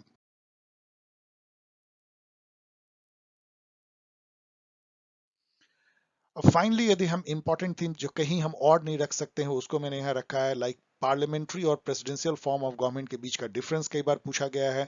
आपको पता होना चाहिए कि इंडिया में पार्लियामेंट्री है, अमेरिका में प्रेसिडेंशियल है, दोनों बहुत अलग अलग होता है। पार्लियामेंट्री फॉर्म में जो है हम पार्टी चुनते हैं, हम प्राइम मिनिस्टर को नहीं चुनते हैं। जो जो मेजोरिटी पार्टी होता है वो अपना लीडर चुनता है, वही प्राइम मिनिस्टर बन जाता है। लेजिस्लेचर से ही एग्जीक्यूटिव उभर करके आता है, इसलिए लेजिस्लेचर एग्जीक्यूटिव का सेपरेशन ऑफ पावर बहुत टाइट नहीं होता है, केवल जुडिशियरी ही एक अलग रह जाती है। प्रेसिडेंशियल फॉर्म जो अमेरिका में है, वहां पीपल 2 वोट करती है, एक सीधा एक एग्जीक्यूटिव को चुनती है जो प्रेसिडेंट कहलाता है, और दूसरा लेजिस्लेचर को, जैसे राज्यसभा और राज्यसभा, तो लोकसभा और राज्यसभा वहाँ सीनेट एंड पीपुल्स रिप्रेजेंटेटिव हैं, जो दोनों मिला के कांग्रेस कहते हैं। तो ये जो है इसमें जो प्रेसिडेंट या जो एग्जीक्यूटिव होता है वो टोटली सेपरेट होता है लेजिस्लेचर से, तो वो एक अलग टाइप की व्यवस्था है, और उसमें प्रेसिडेंट अपना खुद का कैबिनेट लाता है, वो लेजिस्लेचर से नहीं निकलता है। यूनिटरी और फेडरल फॉर्म ऑफ गवर्नमेंट के बीच में क्या डिफरेंस है, लाइक इंडिया एक फेडरल स्टेट है और इंग्लैंड जो है यूनिटरी है, तो इसमें कई कई डिफरेंस है जो यहाँ मैं डिस्कस नहीं कर पा रहा हूँ, ये सब देख लीजिए।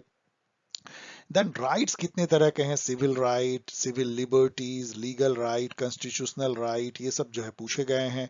इलेक्टोरल सिस्टम भी पूछा गया है, प्रोपोर्शनल रिप्रेजेंटेशन के क्या फीचर्स हैं, क्या होती है प्रोपोर्शनलिटी का मायने, पार्टी लिस्ट सिस्टम क्या होती है, सिंपल पॉलिटिक्स को कि एफपीटीपी कहते हैं हम लोग, फर्स्ट पास द पोस्ट, उस पर भी पूछी गई है, आप इसको रिवाइज कर लीजिए। नेशनल एंड स्टेट पार्टीज, उसके फॉर्मेशन, जैसे कांग्रेस कब बना, उसके कौन लीडर थे, तो तेलुगु देशम कब बना, ये सब पूछे गए हैं। क्रोनोलॉजी 4 पार्टी दे दिया, पहले कौन बना बाद में, इससे काफी जीके पूछे जाते हैं।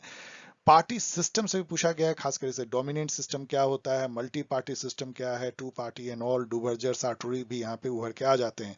रिप्रेजेंटेशन मॉडल जो है, मतलब कि हम जब रिप्रेजेंटेटिव चुनते हैं कंस्टिट्यूएंसी से, तो वो कैसा बिहेव करते हैं उसके बेसिस पे रिप्रेजेंटेशन मॉडल है। वो एक ट्रस्टी की तरह बिहेव कर सकते हैं अपने पीपुल का, जो उनको जिनको रिप्रेजेंट करते हैं, उसके डेलीगेट की तरह बिहेव कर सकते हैं, अपने पार्टी का लीडर हो सकते हैं, वो पीपुल को भूल जाएंगे, पार्टी जो व्हिप जारी करेगी वो पार्टीजन रिप्रेजेंटेटिव हो गया, और हाइब्रिड भी हो सकता है, कभी वो ट्रस्टी की तरह बिहेव करें, कभी डेलीगेट की तरह, like that. Then theory of sovereignty जो है, ये भी कई बार पूछी गई है, जीन बॉडिन ने दिया है, इसको आप जरूर देख लीजिए, रिवाइज कर लीजिए। जॉन ऑस्टिन ने जो है सॉवरेनिटी के डेफिनेशन दिए हैं, कि लॉ क्या होता है, वो कमांड है सॉवरेन का, एंड लाइक दैट। हॉब्स ने भी जो है लेवाइथन में जहां एब्सोल्यूट सॉवरेनिटी की परिकल्पना की है। देन थ्योरी ऑफ स्टेट भी बहुत पूछा जाता है, जबकि ये आपके सिलेबस में नहीं है, मैंने पढ़ाया भी नहीं है। Divine theory of state, social contract theory of state, liberal theory of state, idealist theory of state, like जैसे प्लेटो ने दिया, लिबरल जैसे जॉन लॉक ने दिया, social contract Hobbes, Locke, Rousseau, इन लोग ने दिया है। मार्क्सिस्ट थ्योरी ऑफ स्टेट एक अलग टाइप की है। स्टेट वर्सेस गवर्नमेंट, ये भी कई जगह पूछा गया है। स्टेट एक अमूर्त या इनटेंजिबल या इनविजिबल कॉन्सेप्ट है, जबकि गवर्नमेंट उसका जो है कंक्रीट फॉर्म है। मतलब गवर्नमेंट के रूप में हम स्टेट को देख पाते हैं, फील कर पाते हैं, छू पाते हैं। स्टेट और सिविल सोसाइटी जो है, वर्सेस वर्सेस मैं बोल रहा हूँ, स्टेट और सिविल सोसाइटी के बीच में भी क्या डिफरेंस है, ये भी कई बार पूछा गया है। स्टेट और नेशन के बीच में क्या डिफरेंस है, मैं यहाँ एक्सप्लेन नहीं कर रहा हूँ, ये काफी ये सब इंपॉर्टेंट है। सोशल कॉन्ट्रैक्ट थ्योरी देने वाले Hobbes, Locke, Rousseau, Kant, Rawls हैं, लास्ट रॉल हैं, ये भी पूछा गया है। प्लूरलिस्ट थ्योरी जो है, इस पे भी काफी क्वेश्चन पूछे गए हैं। प्लूरलिस्ट थ्योरी का जो मायने है उस पर पूछा जाता है। प्लूरलिस्ट थ्योरी का मायने बहुत सारे हैं। एक तो यह है कि समाज में वैल्यू प्लूरलिज्म है, मतलब डिफरेंट डिफरेंट वैल्यू को जो है सब टॉलरेट करते हैं। ऐसा नहीं कि एक ही वैल्यू सही है, क्या खाना चाहिए, क्या पहनना चाहिए, कैसा जीवन जीना चाहिए, मॉरलिटी है, क्या कॉन्सेप्ट है, अलग अलग है। इसका ये भी मीनिंग है कि स्टेट अपने को वन ऑफ द एसोसिएशन समझता है। ऐसा नहीं है कि वो सुपर एसोसिएशन, मतलब समाज में और जो भी एसोसिएशन है, कम्युनिटी है, उन सब के साथ स्टेट compete करता है। एक उसकी रिलेटिव ऑटोनॉमी होती है। तो इट इज लाइक दैट। ये मैक्लेवर ने कहा था। डेमोक्रेटिक पीस थ्योरी जो है वो डॉयल ने दिया। कांत के जो परपेचुअल पीस थ्योरी से वो निकलता है, ये भी कई बार पूछे जाते हैं। इलीट थ्योरी जो है ये मॉस्का, मुझे लगता है ये भी इटालियन थे, और पैरेटो भी। उन्होंने रूलिंग क्लास नाम की बुक में अपना इलीट थ्योरी दिया। पैरेटो ने सर्कुलेशन ऑफ इलीट का कॉन्सेप्ट दिया, और सी राइट मिल ने जो है पावर इलीट नाम की बुक भी लिखी और कॉन्सेप्ट भी दिया। रॉबर्ट माइकल ने जो है कॉन्सेप्ट दिया आयरन लॉ ऑफ ओलिगार्ची। ओके, सो और यदि आप आगे एग्जाम देना चाहते हैं, सीयूईटी या डीयूईटी या एमयू या कोई भी और यूजीसी नेट, तो आप ज्वाइन कर सकते हैं ऑनलाइन टेस्ट सीरीज, जिसमें इतने फायदे हैं कि अब इसको बार बार मुझे बताने का मन भी नहीं करता। मैं खुद गाइड कर रहा हूं टेलीग्राम चैनल के थ्रू, गूगल मीट के थ्रू। यदि आप इसको ज्वाइन करना चाहते हैं नॉमिनल कॉस्ट पे, तो आप अपना नेम, टेलीग्राम, मोबाइल नंबर इस पे मेल करें, आपको गाइड की जाएगी। इस तरह से आप मुझसे क्वेरी कर सकते हैं, मैं आपके सवालों का जवाब देने की भरसक कोशिश करता हूं। So okay, good wishes, and I hope कि आप लोग सब पेपर जरूर शेयर करेंगे, जिससे कि मैं उसको एनालाइज कर पाऊं, उसके आंसर को हम लोग डिस्कस कर पाएं, और फिर आगे हम लोग बढ़ेंगे दूसरे यूनिवर्सिटीज के लिए जामिया को पीछे छोड़ते हुए। So okay, bye, good wishes, best of luck.